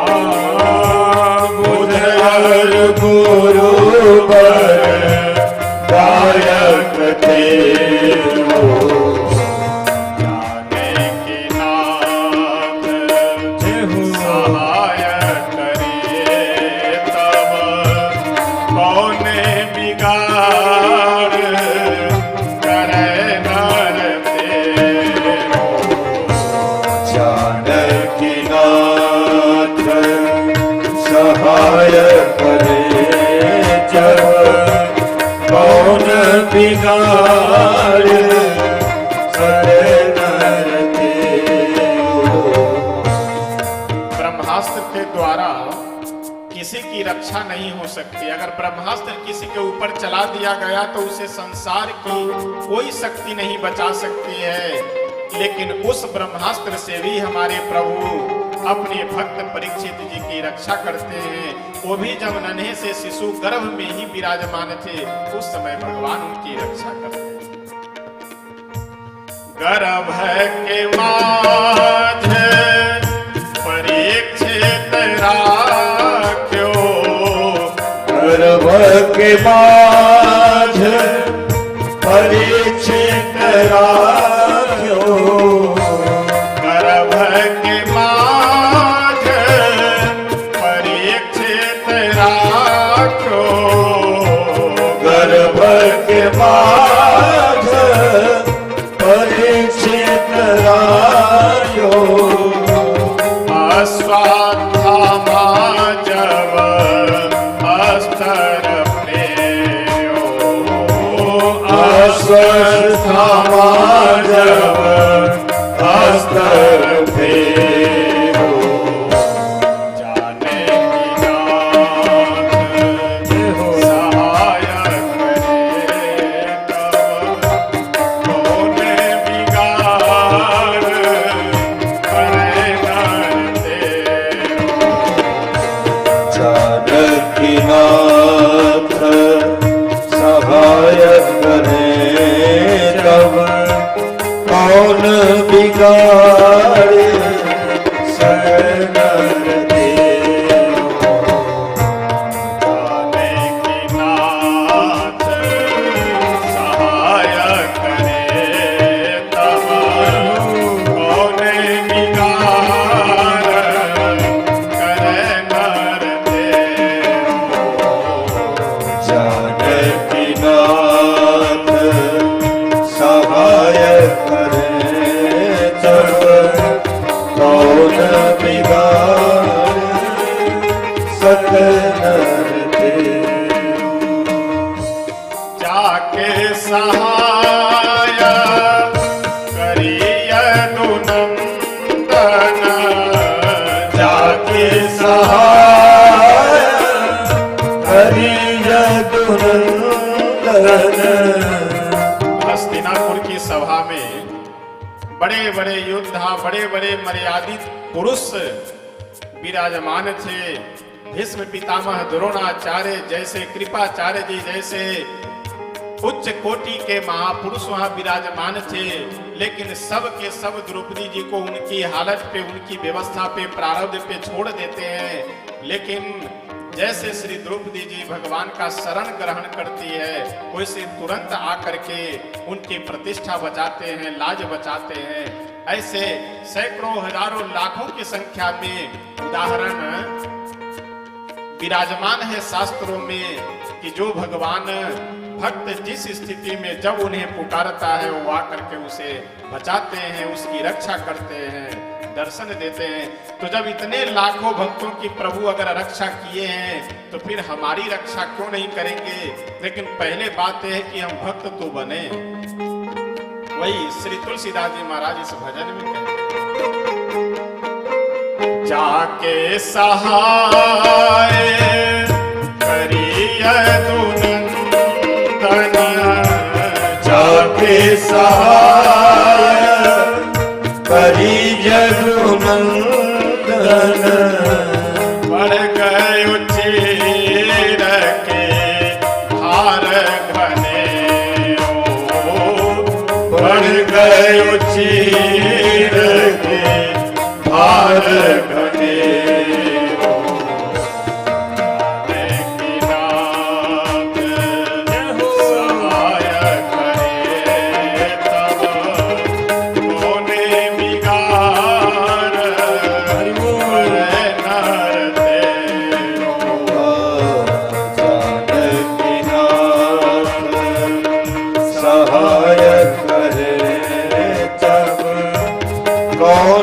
बिगाड़ सकल तेरो। जाने की नाथ सहाय करे तब, कौन बिगाड़ करे नर तेरो। जानकी नाथ सहाय करे तब, कौन बिगाड़े सकल तेरो। रघुवंशी न संतन सुखकारी, रघुवंशी न संतन सुखदारी रघुवंशी संतन सुखकारी रघुवंशी संतन सुखकारी तुलसीदास चरणन के चेरो तुलसीदास चरणन के चेरो सहाय करे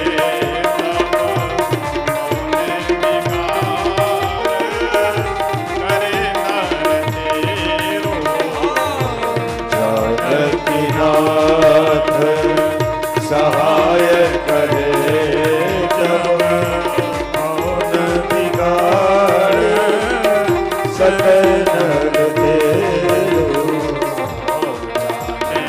नाथ सहाय करे तब कौन बिगाड़ करे नर जानकीनाथ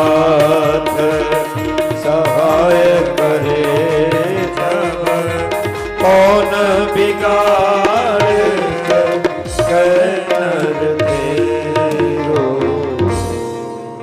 जानकी नाथ सहाय करे तब कौन बिगाड़ करे नर तेरो जानकी नाथ। भगवान भोले शंकर श्री पार्वती मैया से कहते हैं कि देवी इस संसार में सीम की चाप सकई को उतासो बड़ रखवार रमापति जासो जिसके रक्षा करने वाले जिसको बचाने वाले साक्षात हमारे प्रभु हो साक्षात हमारे ठाकुर जी हो उनकी और कोई टेढ़ी दृष्टि से देख भी कैसे सकता है। नारद जी अपने मन में यह सोचे कि जब इतने साधन संपन्न हम हो चुके हैं तो इसका प्रचार प्रसार भी होना चाहिए और प्रचार करने के लिए सबसे पहले पहुंचते हैं कहां भगवान भोले शंकर के पास है क्योंकि अभी तक पूरे संसार में काम पे विजय प्राप्त करने वाले केवल एक भोलेनाथ जी हैं हमारे शंकर भगवान हैं। नारद जी गए जाकर के प्रणाम किए शंकर भगवान को। देखिए ऐसा है व्यक्ति का जब विचार परिवर्तित होता है तो उसके व्यवहार से ही पता चल जाता है कि इसकी विचारधाराएं किस ओर जा रही है। एक बहुत सुंदर पंक्ति है कि जाति मात्रेण किम कश्चित हन्यते पूज्यते क्वचित व्यवहारम तु परिज्ञाय वध्य पूज्योथ वा भवेत। नहीं इस संसार में जाति मात्र के कारण ही केवल कोई आदरणीय अथवा निरादरणीय नहीं हो सकता है। जाति मात्रेण किम कश्चित हन्यते पूज्यते क्वचित व्यवहारम तु परिज्ञाय वध्य पूज्योथ वा भवेत। व्यवहार देखने के बाद ही कोई आदरणीय अथवा निरादरणीय होता है। भगवान भोले शंकर तो परम सबके उर अंतर बसहूं सबके हृदय में वास करने वाले घट घट में निवास करने वाले समझ गए कि नारद जी के मन में क्या बीमारी चल रही है। नारद जी बोले कि हे भोलेनाथ जी आपको पता है अभी हम गिरिराज हिमालय की एक गुफा में बैठ करके भजन कर रहे थे, ध्यानस्थ बैठे हुए थे, समाधि में थे। कामदेव आया और आकर के बहुत नाच गाना किया, बहुत अपनी हाव भाव भंगिमा प्रभाव डालने का प्रयास किया, लेकिन मेरे मन में काम का कोई प्रभाव नहीं होता है। बस काम पे भी हम विजय प्राप्त कर लिए। भगवान भोले शंकर मुस्कुराते हुए सुन रहे थे, बोले अच्छी बात है। और कुछ? नारद जी बोले और अब क्या बतावे, हम तो क्रोध पे भी विजय प्राप्त कर लिए, क्रोध भी नहीं के श्राप भी नहीं दिए। नारद जी को अभी लग रहा है कि अभी तक पूरे संसार में केवल काम पे विजयी भोले शंकर थे, शिव जी थे, और हम तो उनसे भी एक हाथ आगे निकल गए। हम तो क्रोध पे भी विजय प्राप्त, वो तो क्रोध पे भी विजय नहीं प्राप्त कर पाए, वो श्राप दे दिए, तो हम श्राप भी नहीं दिए। शंकर भगवान देखिए डॉक्टर है, वैद्य है। नारद जी के मन में बीमारी अभी प्रारंभ हो रही है, इसलिए नियम भी बता दिए और दवा भी बता दिए। दवा यह बताए कि नारद जी ऐसा है कि इस संसार में जो कोई कुछ अपने जीवन में लाभ प्राप्त कर रहा हो, सफलता प्राप्त कर रहा हो, सब भगवान की कृपा से संभव है। इसलिए आप अपने मन में यह अभिमान मत रखिए कि हम काम क्रोध दोनों पे विजय प्राप्त कर लिए। यहाँ तो सबको की रक्षा करने वाले हमारे श्री सीताराम जी हैं, हमारे ठाकुर जी हैं।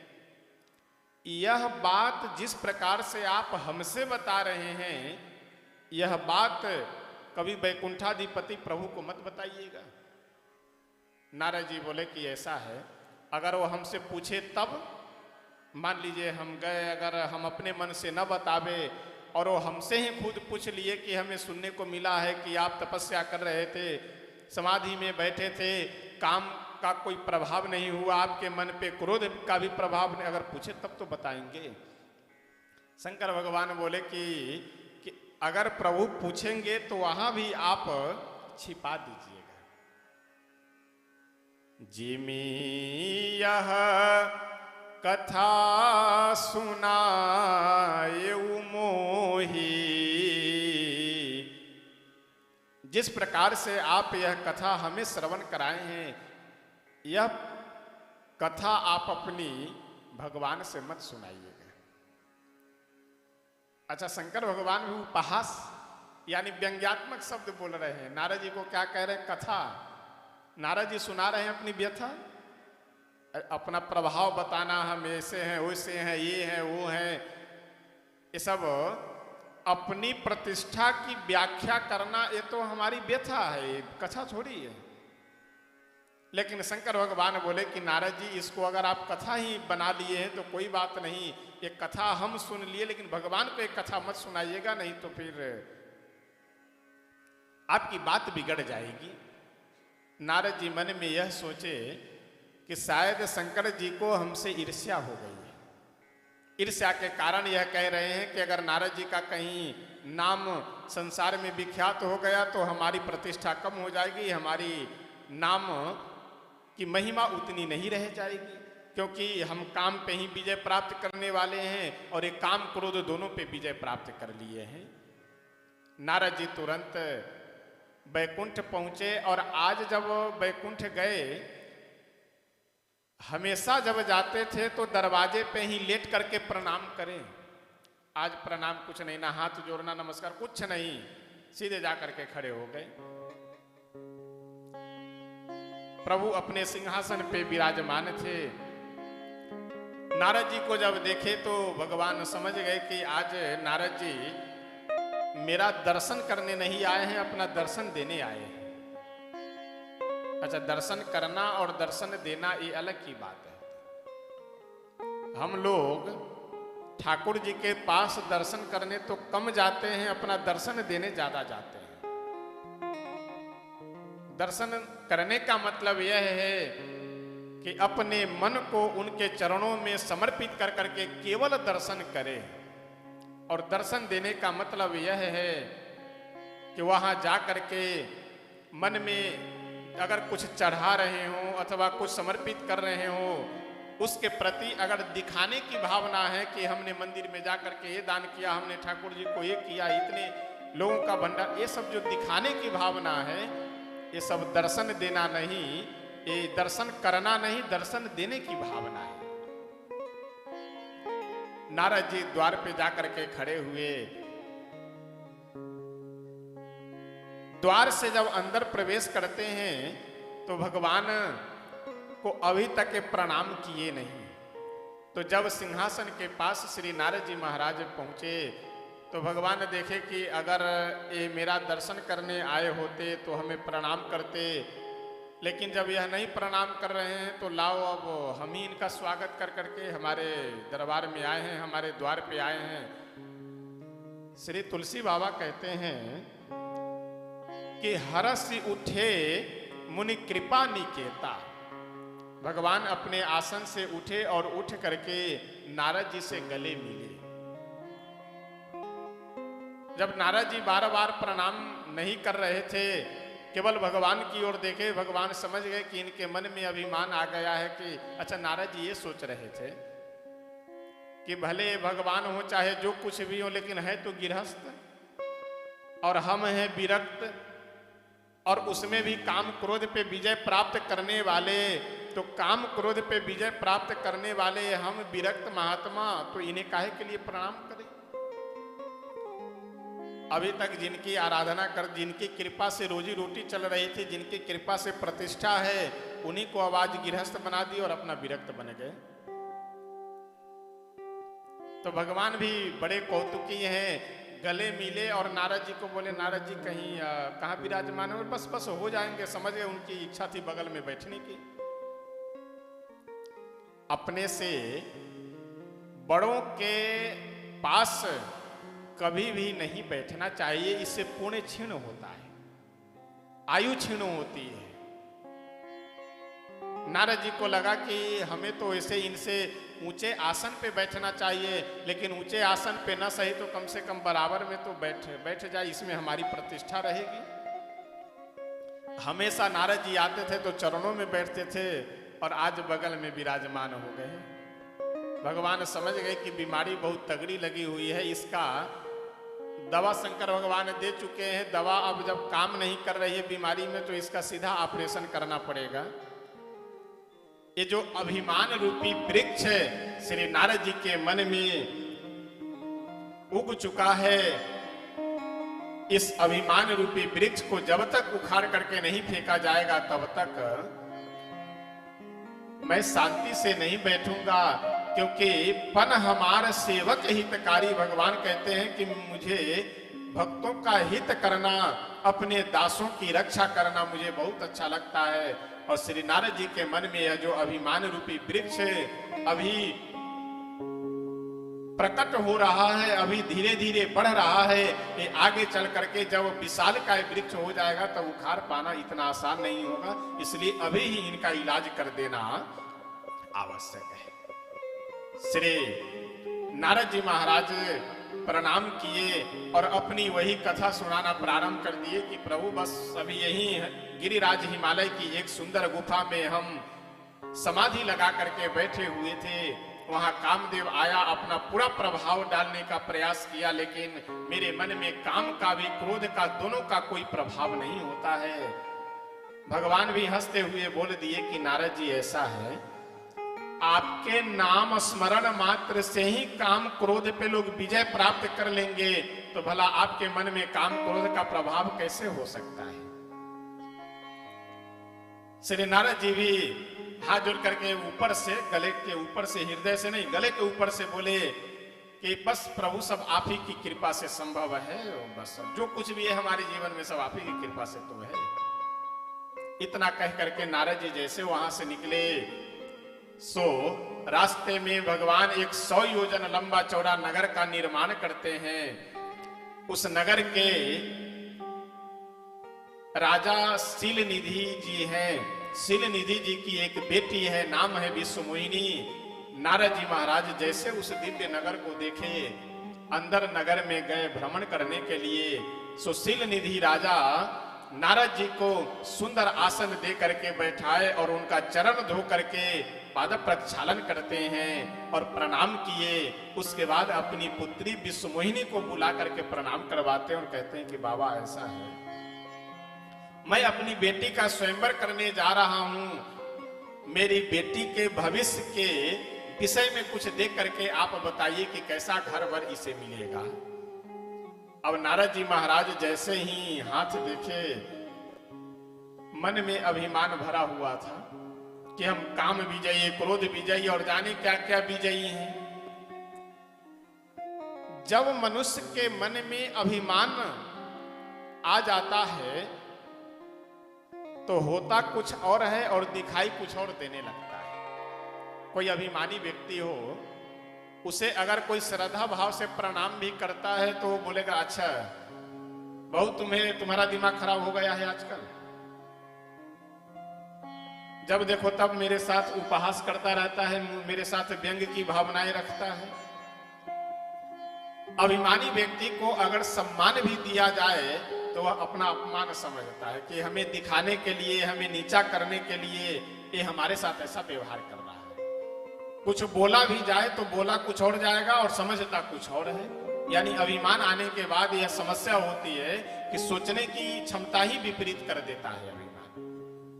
नारद जी की भी वही यहाँ पे स्थिति है।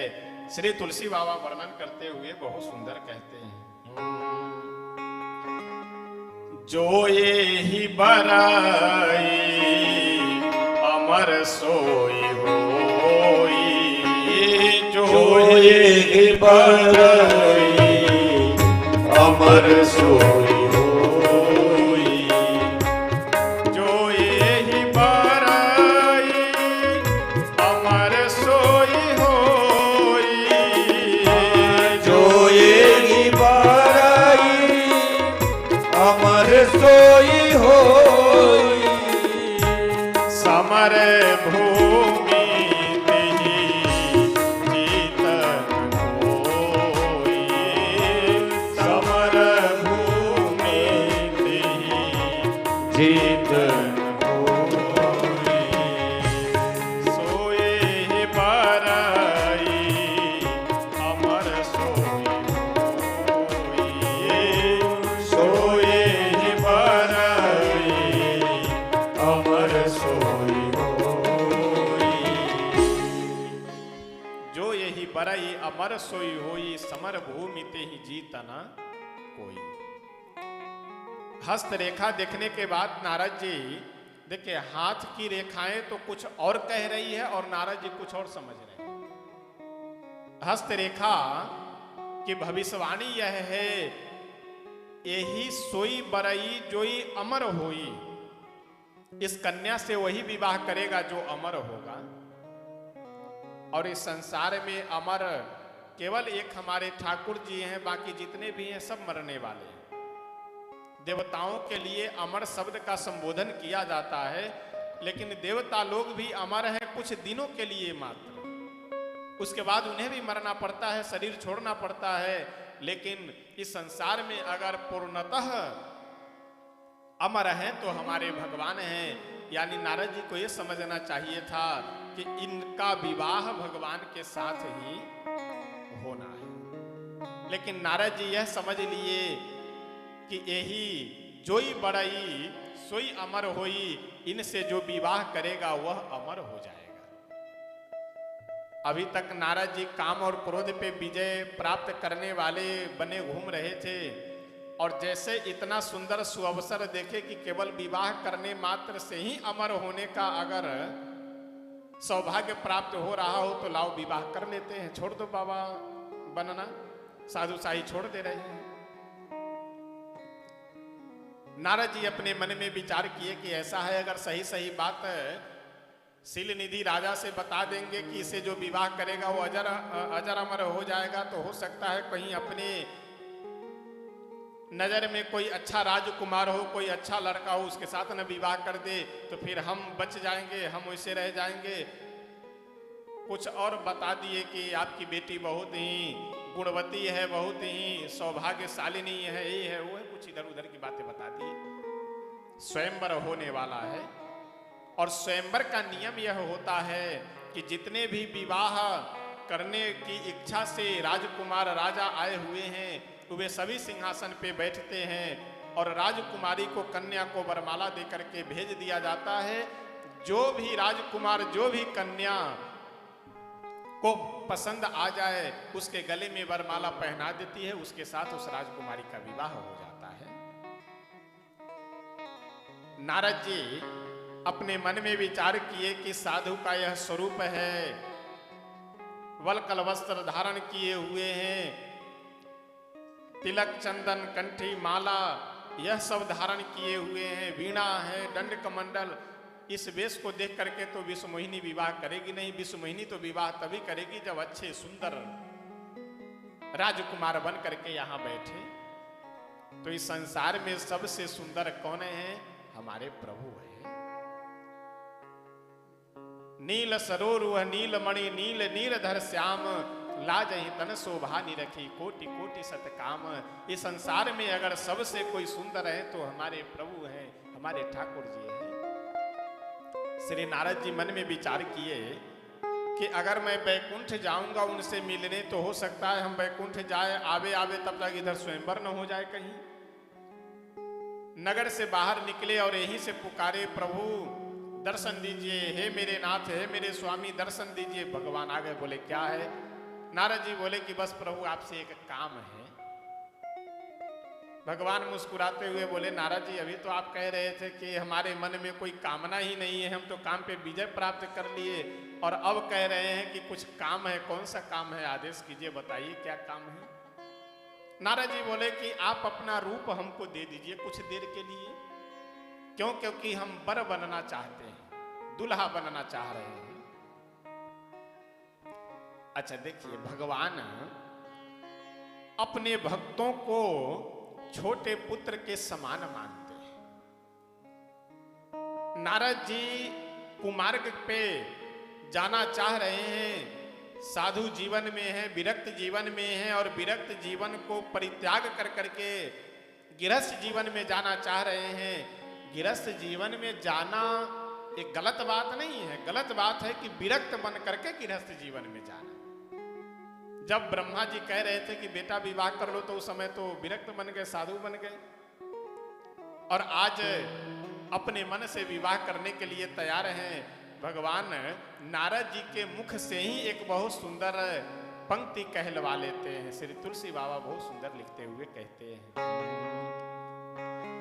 जेहि बेधि होहि नाथ हित मोरा, जेहि बेधि होहि नाथ हित मोरा, जेहि विधि होहि नाथ हित मोरा, जेहि विधि होहि नाथ हित मोरा, करहूं सुबेगी दास मैं तोरा, करहि सुबेगी दास मैं तोरा, जेहि विधि होहि नाथ हित मोरा, जेहि विधि होहि नाथ हित मोरा। जेहि विधि होहि नाथ हित मोरा, करहूं सुबेगी दास में तोरा। नारद जी कहते हैं कि हे प्रभु, हम तो विवाह करना चाह रहे हैं, लेकिन जिसमें मेरा हित हो आप वही कीजिएगा। भगवान भी बोले कि नारद जी चिंता मत कीजिए, जेहि विधि होहि परम हित नारद सुनहु तुम्हारे। हे नारद जी, जिसमें आपका हित नहीं परम हित होगा वही मैं करूंगा।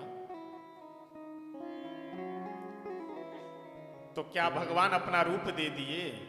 रूप नहीं दिए, अपितु और कुरूप बना दिए। कुरूप इसलिए बना दिए कि जिस माया में नारद जी सुंदर बन करके फंसना चाह रहे हैं, भले ही नारद जी को हम बंदर बना दे वह हमें स्वीकार है, लेकिन नारद जी अगर सुंदर बन करके माया में फंस जाए तो वह सुंदरता हमें स्वीकार नहीं है। और देखिए, इससे बड़ी और अच्छी और प्रशंसनीय बात क्या हो सकती है कि भगवान अपना बंदर बना ले। हम लोग बंदर तो है ही हैं, माया के बंदर हैं। मकान, दुकान, पैसा, प्रतिष्ठा, यश, कीर्ति, ये सब के बंदर बने हुए हैं। बस बंदर हम बने रहें, लेकिन बस ठाकुर जी यह कृपा करे, भगवान यह कृपा करे कि अपना बंदर बना ले। इसलिए सुंदर बनने की जरूरत ही नहीं, आवश्यकता ही नहीं है। हम बंदर हैं, बस भगवान अपना बंदर बना ले। कई लोग कहते हैं कि नारद जी को भगवान बंदर, अरे भगवान नारद जी को बंदर संसार का बंदर नहीं बनाए, अपना बंदर बना लिए। जय हो। तो भगवान अगर अपना बंदर बना ले तब तो संसार में सुंदर बनने से लाख% अच्छा है कि भगवान अपना बंदर बना ले। जय हो। श्री नारद जी महाराज अपने मन में सोचे कि अब तो हम सबसे सुंदर हो गए, क्योंकि भगवान अपना रूप हमें प्रदान कर दिए हैं। यह सोच करके श्री नारद जी महाराज गए शील निधि के राज दरबार में, और वहां जा करके बड़े ही प्रसन्न हो करके सभा मंडप में, स्वयंवर मंडप में, जिस मार्ग से सभा में यानी स्वयंवर सभा में विश्वमोहिनी प्रवेश करेगी, उस सभा के सबसे पहले वाले सिंहासन के पास गए। अच्छा, नारद जी को देख करके वैसे सभी राजा लोग सम्मान करते हैं। केवल भगवान भोले शंकर के 2 दूत, 2 सेवक और विश्वमोहिनी, इन 3 लोगों के अलावे नारद जी का वह जो बंदर का स्वरूप था किसी को भी दिखाई नहीं दे रहा। जितने भी राजा, शील निधि, सब लोग, नौकर चाकर, सैनिक आदि, सबको नारद जी ही दिखाई दे रहे थे। कभी अगर हमसे भूल भी हो, देखिए मनुष्य हैं तो कुछ न कुछ अपराध अवश्य बनेगा। यह कलिकाल मलायतन मन करी देखो विचार, इस कलयुग में हम रह रहे हैं तो कुछ न कुछ मल तो स्वाभाविक मन में बना रहेगा। ध्यान यह रखना चाहिए कि हम कभी भजन न छोड़ें, चाहे जितना मन विचलित हो, चाहे जितने अस्वस्थ, चाहे जिस भी कुमार्ग पे मन किसी कारणवश चला जाए, लेकिन भगवान का शरण कभी नहीं छोड़ना चाहिए। अगर भगवान को पकड़े रहेंगे तो फिर बचाना उनकी जिम्मेदारी रहेगी। जय हो। लेकिन हम लोग करते क्या हैं कि सांसारिक व्यवस्थाओं में उलझने के कारण, कुमार्ग के पथिक होने के कारण भगवान से ही दूरी बना लेते हैं। उनके नाम से, धाम से, कथा से, कीर्तन से, सबसे दूरी बना लेते हैं। इसलिए हम लोग भटक जाते हैं। नारद जी महाराज विवाह करना भी अगर चाह रहे हैं तो इधर उधर नहीं, भगवान के पास ही जाकर के बोले कि आप अपना रूप दीजिए, हम जा रहे हैं विवाह करने, यानी आप हमारा विवाह करवाइए। इसलिए जो कुछ भी है, अगर हम खड़े हैं तो भी आपके चरणों में, गिरे हैं तो भी आपके चरणों में, जिस प्रकार से भी हैं हम उनके चरणों में समर्पित हो जाए, यही हमारे मनुष्य जीवन की सार्थकता है। नारद जी गए, सबसे पहले सिंहासन पे विराजमान हो गए, सबसे प्रथम वाले सिंहासन पे। जैसे विश्वमोहिनी अंदर सभा में प्रवेश की, वैसे तुरंत नारद जी को देखी, और नारद जी के ऊपर दृष्टि जाते ही काला एकदम बंदर का चेहरा देख करके विश्वमोहिनी के मन में बहुत क्रोध आया। और नारद जी के आसपास जितने राजा लोग बैठे हुए थे उन सबको भी छोड़ करके विश्वमोहिनी आगे बढ़ गई। देखिए कितना सुंदर संकेत है कि संत के पास भी जो व्यक्ति अगर किसी कारण से बैठ जाए, रह जाए, उसके ऊपर भी माया का कोई प्रभाव नहीं होता है। नारद जी अपने मन में विचार किए कि लगता है विश्वमोहिनी हमको देखी नहीं, इसीलिए आगे बढ़ गई, क्योंकि इस सभा में सबसे सुंदर जब हम हैं तो विश्वमोहिनी को देखते गले में वरमाला डाल देनी चाहिए। विश्वमोहिनी जिस रास्ते पे आगे जा रही थी, नारद जी पीछे वाले रास्ते से गए, जाकर के फिर आगे दूसरे सिंहासन पे बैठ गए। अब विश्वमोहिनी को आते देख करके नारद जी कभी खड़े होते हैं, कभी माला ठीक किए, कभी वस्त्र ठीक किए, कभी इधर, ताकि देख ले किसी प्रकार से हुआ। और जैसे नारद जी को देखे फिर मस्तक नीचे झुका करके आगे बढ़ गई। इतने में भगवान राजा का वेश बना करके, धारण कर करके आए। विश्वमोहिनी उनके गले में वरमाला डाले, और वहां से जैसे, अच्छा नारद जी जब सिंहासन पे बैठे थे तो शंकर भगवान के 2 सेवक उनके पीछे जा करके खड़े हो गए। नारद जी जिस सिंहासन पे बैठे उनके सिंहासन के पीछे खड़े हो गए, और दोनों आपस में चर्चा करते हुए बोले कि अरे भाई साहब एक बात बतावें। इस सभा में सबसे सुंदर आपको कौन से व्यक्ति लग रहे हैं? बोले ये भी पूछने की बात है, जो सामने बैठे हैं नारद बाबा, इनसे बड़ा सुंदर और कौन है? व्यंग कर रहे थे, उपहास कर रहे थे। जय हो। नारद जी पीछे मुड़ करके देखे, बोले कि तुम लोग बिल्कुल ठीक कह रहे हो, सबसे सुंदर हम दिख रहे हैं। शिव जी के गण बोले इसमें कौन सा संदेह है, एकदम आप बिल्कुल निश्चिंत होकर के यहीं बैठिए, विवाह आप ही का होगा। नारद जी बोले कि ऐसा है, भगवान करे कि तुम्हारी वाणी सफल हो जाए और तुम्हारे मुंह में घी शक्कर अगर मेरा विवाह हो गया तो विवाह में मुख्य अतिथि तुम ही बनोगे, तुम ही दोनों लोगों को मैं आमंत्रित करूंगा। शिव जी के गण बोले कि बाबा पहले विवाह तो होने दीजिए, उसके बाद में कौन अतिथि बनेंगे, कौन निमंत्रण, किनको निमंत्रण, पहले विवाह तो हो जाए। विश्वमोहिनी भगवान के गले में वरमाला डाली और भगवान विश्वमोहिनी को लेकर के वहां से चले गए। अब नारद जी व्याकुल हुए, उन दोनों गणों के पास गए, बोले कि तुम तो कह रहे थे कि मैं विवाह मेरा ही होगा, सबसे मैं सुंदर दिख रहा हूं, फिर मेरा क्यों नहीं विवाह हुआ? वे दोनों शिवगण बोले कि बाबा सुंदर तो आप अभी भी दिख रहे हैं, आपको न विश्वास हो तो आप जा करके दर्पण में जरा अपना चेहरा देख लीजिए। नारद जी जैसे गए दर्पण में, शीशे में अपना चेहरा देखे, मरकट भदन बदन भयंकर देही, देखत हृदय क्रोध भाते ही। नारद जी को विशाल काय बंदर का चेहरा देख करके मन में अपार क्रोध हुआ, लाल लाल आंख, चेहरा बिल्कुल लाल हो गया, ओष्ठ फरकने लगा और वहां से एकदम स्पीड में निकले सीधे कहां के लिए? बैकुंठ के लिए। अच्छा, भगवान भी बड़े कौतुकी, रास्ते में ही मिल गए नारद जी के। नारद जी एकदम चारों तरफ देखते हुए तमतमाए, क्रोध में, आवेश में भरे, स्पीड में बढ़े चले जा रहे थे। रास्ते में भगवान मिले, एक तरफ विश्वमोहिनी को बैठाए हैं और एक तरफ लक्ष्मी जी को बैठाए हुए। एक तरफ लक्ष्मी जी विराजमान है, एक तरफ विश्वमोहिनी जी विराजमान है। अब नारद जी यह तो देखे तो और उनका टेम्परेचर हाई हो गया। बताओ, हमारा एक नहीं होने दिया और अपना दो दो कर करके बैठे हुए हैं। अच्छा, भगवान भी मुस्कुराते हुए बोले कि नारद जी आप कहाँ जा रहे हैं? बोले कहीं नहीं, आप ही को खोजते हुए, आप ही के पास जा रहा था मैं। भगवान बोले हमारे लायक कोई सेवा? नारद जी बोले नहीं नहीं, वो सेवा आप कर चुके हैं, अब हमारी बारी है सेवा करने की। और इतनी सेवा की, इतनी सेवा, मन में जो जो नारद जी के आया वह बोलना प्रारंभ कर दिए। परम स्वतंत्र न सिर पर को भावई, मन ही करऊं तुम सो। खूब गालियां देना प्रारंभ कर। किसी ने भगवान से आकर के बोला कि प्रभु नारद जी आपको गाली दे रहे हैं, आपको बुरा नहीं लग रहा है? भगवान बोले कि ऐसा है, अभी अभी विवाह हुआ है, तो वहां से विवाह करके सीधे चले आए, विवाह में कोई गाली दिया नहीं, तो यहाँ नारद जी अगर गाली दे रहे हैं तो हम समझ रहे हैं कि विवाह हो रहा है।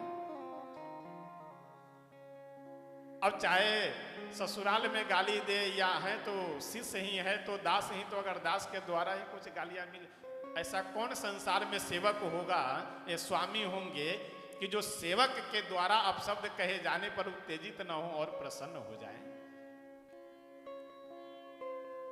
अच्छा, नारद जी एकदम क्रोध में भरे हैं। परम स्वतंत्र न सिर पर को भावई, मन ही करऊ तुम सो। डह की परिचय सब काहू। नारद जी बोले कि ऐसा है, इस संसार में तुम ठगने के अलावे किए क्या हो? जब समुद्र मंथन हो रहा था, जहर निकला, विष निकला, तो सब देवताओं को भेजकर शिव जी को पिलवा दिए, और जब लक्ष्मी जी निकली उससे तो अपना विवाह कर लिए।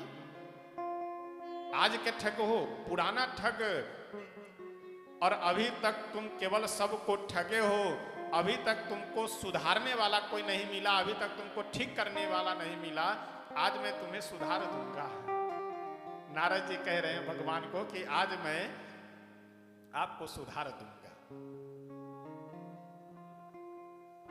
ये बात मैं नहीं कह रहा, गोस्वामी तुलसी बाबा लिख रहे हैं। नारद जी भगवान से कहते हैं, अब लगे तुम्हारी न काहू साधा। नारद जी कहते हैं कि अभी तक आपको कोई सीधा करने वाला नहीं मिला, आज हम सीधा कर देंगे आपको। भगवान भी मुस्कुराते हुए बोले कि संसार में केवल मेरे भक्त ही तो ऐसे हैं कि जो मुझे जो चाहे वह कर सकते हैं। जय बाकी किसकी हिम्मत है कि जो हमें सीधा कर दे और कुछ कर दे। लेकिन भक्त के लिए तो हम टेढ़े भी हो जाते हैं, भक्त के लिए तो हम टेढ़े से सीधे हो जाते। भक्त जैसा हमें बना दे, जो करना चाहे वही हम उसके लिए हो जाते। जय श्री नारद जी महाराज अब लगी तुम्हें न काहू साधा, क्रोध में भरे हुए थे, भगवान कुछ बोल नहीं रहे हैं। अब क्रोध बढ़ता बढ़ता एकदम अपनी चरम सीमा पे क्रोध पहुंचा और नारद जी भगवान को श्राप दे बैठे कि बंचे हूँ मोहि जवन धरि देहा, सोई तनु धरहु श्राप मम एहा, कपि आकृति तुम कीन हमारी, करे हैं केस सहाय तुम्हारी। जिस मनुष्य शरीर को धारण कर करके आप मेरा विवाह नहीं होने दिए, मुझे ठग लिए हैं, वही शरीर आप धारण कीजिए, यह मेरा श्राप है। श्राप दे दिए। अब भगवान अपनी माया को दूर कर दिए। विश्व मोहिनी जी भी अदृश्य हो गई, लक्ष्मी जी भी अदृश्य हो गई और नारद जी के मन में जो काम का आवेश था वो भी अदृश्य हो गया। अब जैसे मन थोड़ा सा ठंडा हुआ, आवेश कम हुआ, वैसे नारद जी महाराज तो बड़े ही अपने मन से दुखी हो करके पश्चाताप करने लगे कि ये तो मुझसे बड़ा अपराध हो गया है। भगवान से बोले कि प्रभु ऐसा है, मेरा श्राप झूठा हो जाए, मेरी वाणी असत्य हो जाए, मैं बहुत बड़ा अपराध कर दिया हूँ। भगवान बोले कि आप चिंता नहीं कीजिए, मम इच्छा कहे दीन दयाला, मेरी इच्छा थी कि आप मुझे श्राप दीजिए, इसलिए आप श्राप दिए हैं। नारद जी बोले कि प्रभु ठीक है, आपकी इच्छा थी, लेकिन मेरा मन शांत नहीं हो रहा है, मेरा मन अशांत हो रहा है। भगवान बोले तो इसके लिए आप एक काम कीजिए। जपहूं जाई शंकर सतनामा, होए हृदय तुरत विश्रामा। जपहूं जाई शंकर सतनामा, होए हृदय तुरत विश्रामा।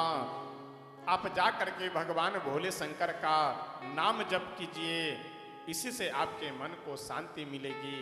और यह केवल नारद जी के लिए ही नहीं, हम सब के लिए भी यही उपाय सुलभ और सहज है कि हम सब अपने मन को शांत करने के लिए, जीवन को शांत करने के लिए, अपने परिवार को शांत करने के लिए भगवान का नाम संकीर्तन करें।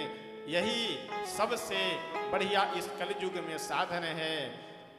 राम ही सुमिरिय गाइय राम ही, संतत सुनिय राम गुण ग्राम ही। इसलिए भगवान का नाम सबसे सुलभ और सहज साधन है। आइए प्रेम से हम सब अब वाणी को हम यही विराम करते हैं और जिस महोत्सव को मनाने के लिए यहाँ हम सब एकत्रित हैं, दूर दूर से चल करके तमाम सारे भक्त लोग पधारे हैं। आइए प्रेम से हम सब श्री राम लला भगवान के सुंदर इस रामनवमी महोत्सव के उपलक्ष्य में हम सब प्रेम से एक दो बधाई गीत श्रवण करेंगे, भजन श्रवण कर करके तब उसके बाद हम सब आरती करेंगे। आरती के बाद फिर वाणी को विराम देंगे। तो प्रेम से आइए हम सब श्री राम नवमी महोत्सव के उपलक्ष्य में श्री अवध धाम में विराजमान है, एक दो पद गा करके उत्सव मना करके तब फिर वाणी को विराम देंगे।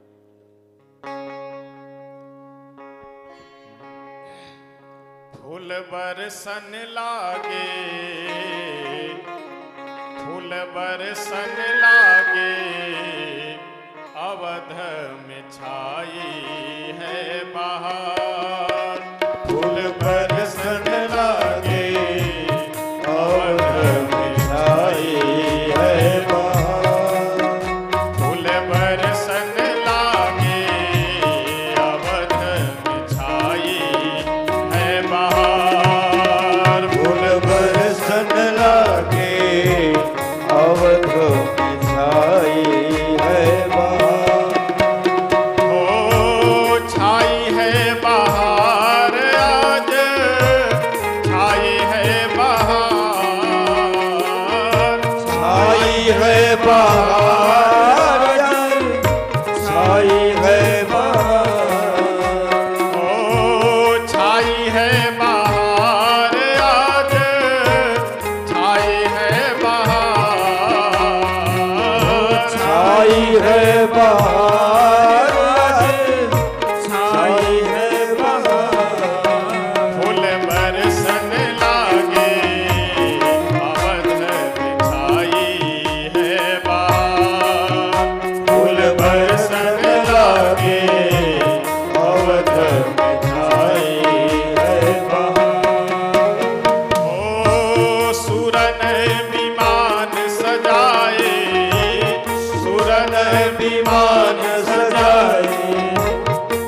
देखन अवधपुर आए, देखन अवधपुर आए, लखी लखी बोले जय जयकार।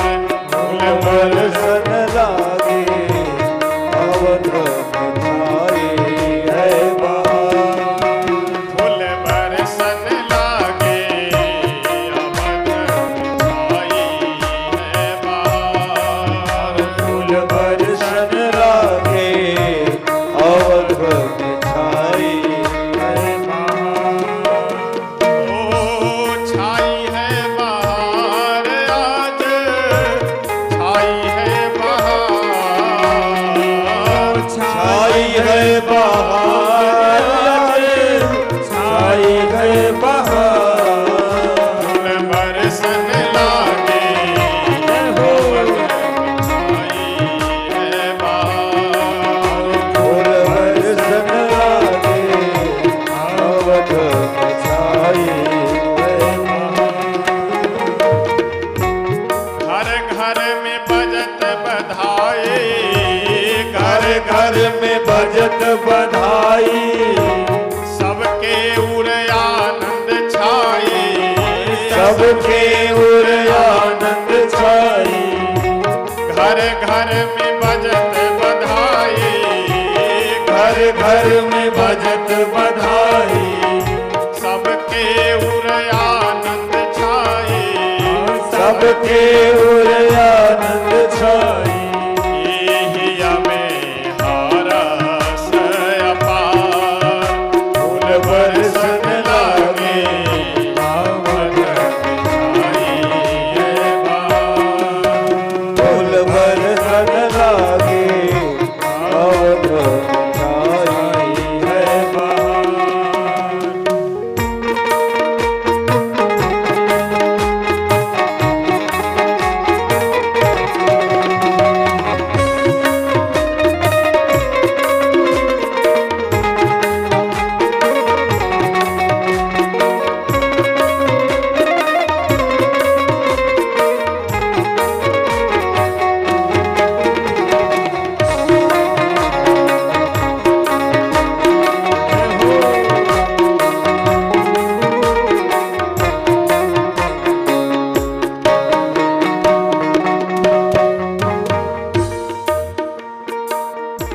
सकल सुकृत के खानी, सकल सुकृत के खानी, सकल सुकृत के खानी। सकल सुकृत के खानी, धन धन राजा रानी, धन धन राजा रानी। ओ धन धन राजा रानी, धन धन राजा रानी।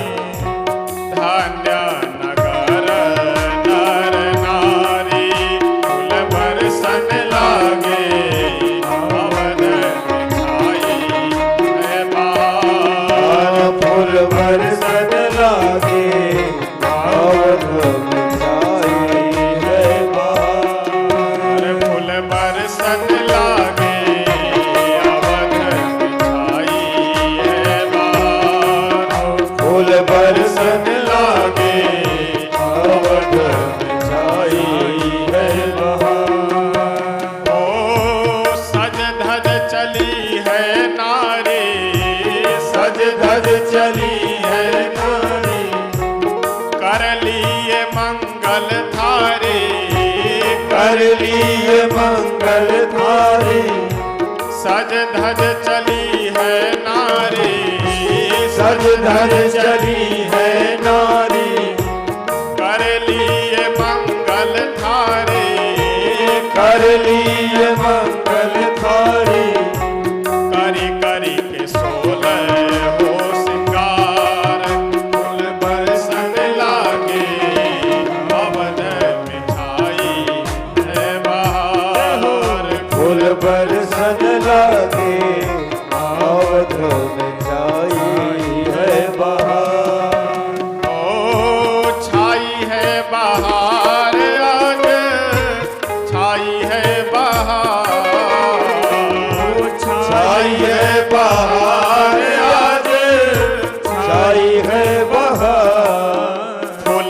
बरसन लागे अवध छाई है बहार। फूल बरसन लागे अवध छाई है बहार। फूल बरसन लागे अवध छाई है बहार। फूल बरसन लागे अवध छाई है बहार। हो नची नची बधाई गावे नची नची बधाई गावे राजा रानी को रिझावे। राजा रानी को रिझावे। राजा रानी को रिझावे। राजा रानी को रिझावे। दे दो रानी अपने गले का हार। फूल बरसन लागे अवध में छाई है बहार। फूल बरसन लागे अवध में छाई है बहार। ओ छाई है बहार आज छाई है बहार। छाई है बहार छाई है बहार। फूल बरसन लागे अवध में छाई है बहार। फूल बरसन लागे अवध में छाई है बहार।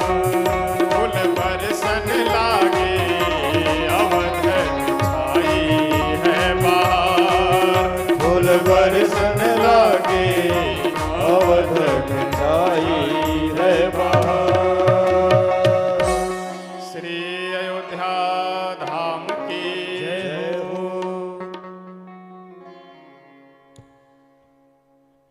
आइए एक और सोहर हम सब गा करके श्रवण करके तब फिर आगे वाणी को विराम देंगे।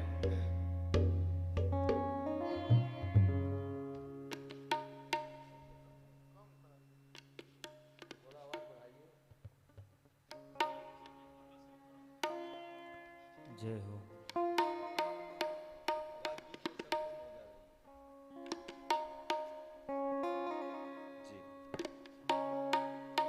श्री रामलला सरकार की जय हो।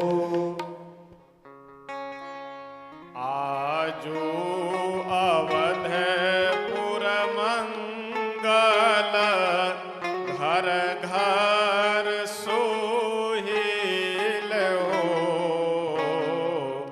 आजो अवधपुर मंगल घर घर सोहिल हो। आजो अवधपुर मंगल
की जय हो।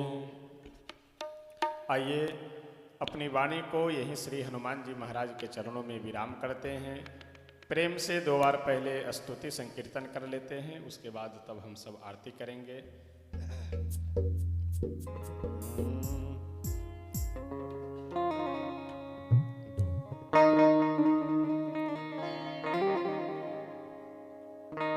शरण में आए हैं हम तुम्हारी, दया करो हे दयालु भगवान। शरण में आए हम तुम्हारे, दया करो हे दयालु भगवन। सुधारो बिगड़ी दशा हमारी, दया करो हे दयालु भगवान। सुधारो बिगड़ी दशा हमारी, दया करो हे दयालु भगवन। शरण में आए हो तुम्हारी, दया करो हे दयालु भगवान। शरण में आए हम तुम्हारे, दया करो हे दयालु भगवन। भले जो हैं हम तो हैं तुम्हारे, बुरे जो हैं हम तो हैं तुम्हारे। भले जो है हम तो है तुम्हारे, बुरे जो है हम तो है तुम्हारे। तुम्हारे होकर तुम्हारी, दया करो हे दयालु भगवान। तुम्हारे होकर हम दुखारे, दया करो हे दयालु भगवन। शरण में आए हम तुम्हारी, दया करो हे दयालु भगवान। शरण में आए हम तुम्हारे, दया करो हे दयालु भगवन। सुधारो बिगड़ी दशा हमारी, दया करो हे दयालु भगवान। सुधारो बिगड़ी दशा हमारी, दया करो हे दयालु भगवन। शरण में आए हम तुम्हारी, दया करो हे दयालु भगवान। शरण में आए हम तुम्हारे, दया करो हे दयालु भगवन। हरे राम राम राम सीता राम राम। जय हो। हरे राम राम राम सीता राम राम राम। हरे राम राम राम सीता राम राम राम। हरे राम राम राम सीता राम राम राम। हरे राम राम राम सीता राम राम राम। हरे राम राम राम सीता राम राम राम। हरे राम राम राम सीता राम राम राम। हरे राम राम राम सीता राम राम राम। हरे राम राम राम सीता राम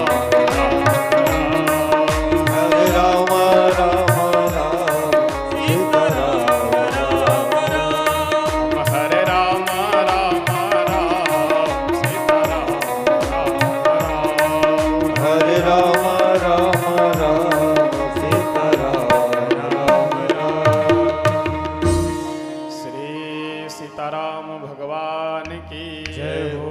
श्री राम लला सरकार की जय हो।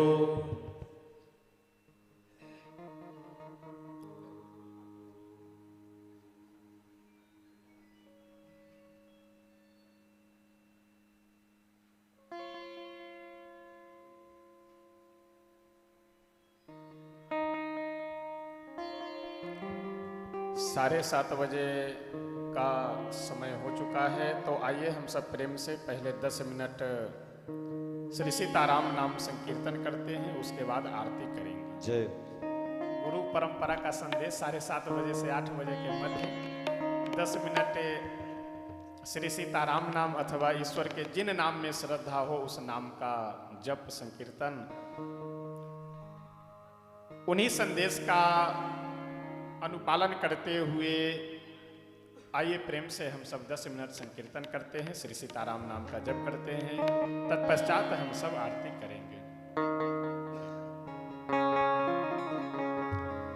सीताराम सीताराम सीताराम जय सीताराम सीताराम सीताराम सीताराम जय सीताराम। सीताराम सीताराम सीताराम जय सीताराम।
सीताराम सीताराम जय सीताराम सीताराम सीताराम सीताराम जय सीताराम सीताराम सीताराम सीताराम सीताराम जय सीताराम जय सीताराम सीताराम सीताराम सीताराम जय सीताराम सीताराम सीताराम सीताराम जय सीताराम सीताराम सीताराम जय सीताराम सीताराम सीताराम सीताराम जय सीताराम सीताराम सीताराम सीताराम जय सीताराम सीताराम सीताराम सीताराम जय सीताराम सीताराम सीताराम सीताराम जय सीताराम सीताराम सीताराम सीताराम जय सीताराम सीताराम सीताराम सीताराम जय सीताराम श्री सीताराम भगवान की जय हो। श्री अयोध्या धाम की श्री रामलला भगवान की जय हो।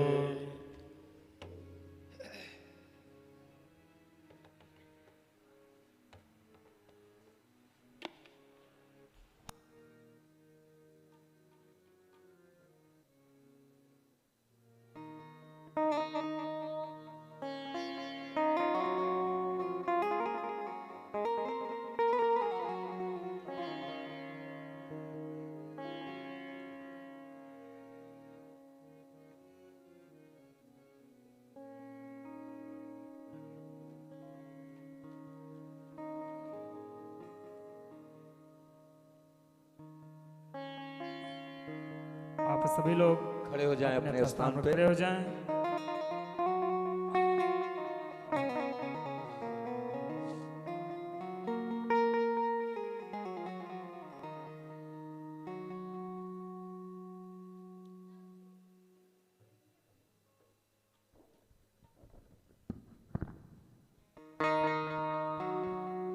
हरि ओम। हरि ओम ओम इदगुं हविः प्रजननं मे अस्तु दशवीरगुं सर्वगणगुं सुस्थायि आत्मशानि प्रजाशानि पशुशानि लोकशन्यभयशानिः अग्निः प्रजां बहुलां मे करोतन्नं पयोरेतु अस्माशु दत्त। अरे हे राजा राम तेरी आरती गाऊं। हे राजा राम तेरी आरती गाऊं। अवध बिहारी तेरी आरती उतारो। अवध बिहारी तेरी आरती उतारो। आरती उतारो प्रभु तुमको रिझाओ। आरती उतारो प्रभु तुमको निहारो। अरे अवध बिहारी तेरी आरती गाओ। अवध बिहारी तेरी आरती गाऊं। कनक सिंहासन राजत जोड़ी।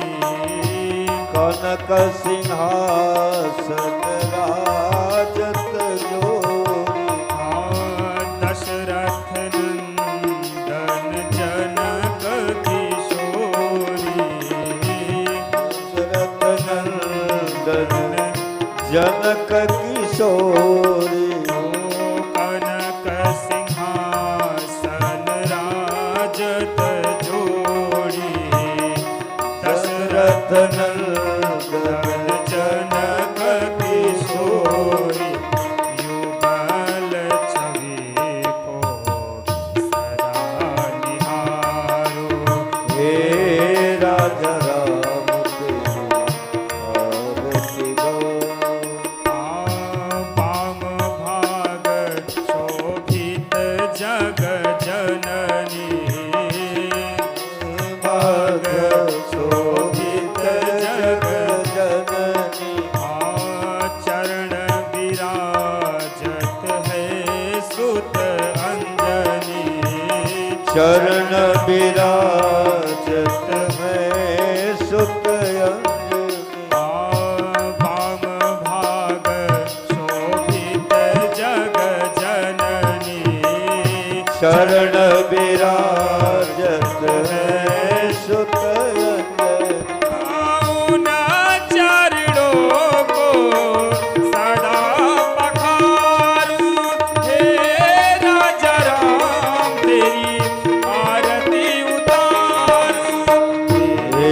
राजा राम तेरी आरती उतारो। आरती हनुमत के मन भाए, आरती हनुमत के मन भाए। राम कथा नित शिव जी गाए, राम कथा नित शिव जी गावे। आरती हनुमत के मन भाए, राम कथा नित शिव जी गावे। राम कथा मैं हृदय में उतारूं, हे राजा राम तेरी आरती उतारूं। राजा राम तेरी आरती उतारो।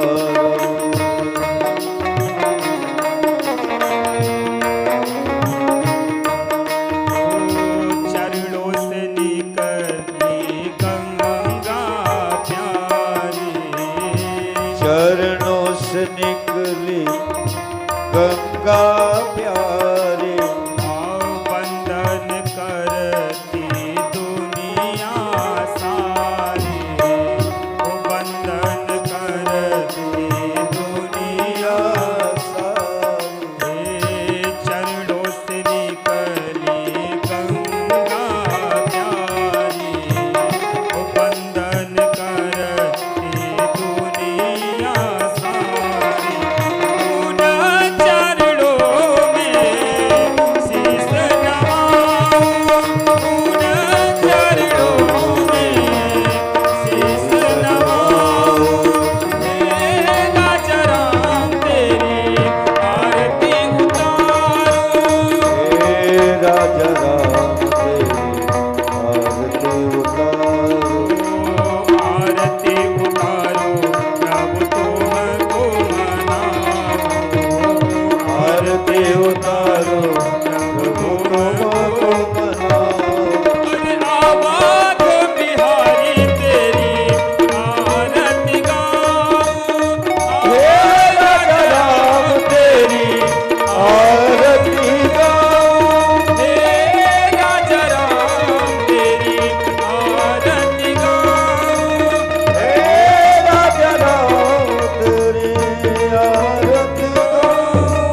कर्पूर गौरम करुणावतारम संसार सारम भुजगेन्द्रहारम सदा वसंतम हृदयारविंदे भवं भवानी सहितं नमामि। त्वमेव माता च पिता त्वमेव, त्वमेव बन्धो च सखा त्वमेव, त्वमेव विद्या द्रविणं त्वमेव, त्वमेव सर्वं मम देव। हे राजा राम तेरी आरती गाओ। हे राजा राम तेरी आरती गाओ। हे राजा राम तेरी आरती गाओ। बोले सियावर रामचंद्र भगवान की, बोले लक्ष्मी नारायण भगवान की, बोले सीता मैया की, बोले अयोध्या धाम की, बोले श्री राम जन्मभूमि की, बोले सरजू मैया की, बोले श्री कृष्ण जन्मभूमि की, बोले मथुरा धाम की, बोले शंकर भगवान की, बोले काशी विश्वनाथ धाम की। नमः पार्वती पतये हर हर महादेव। हरि ओम।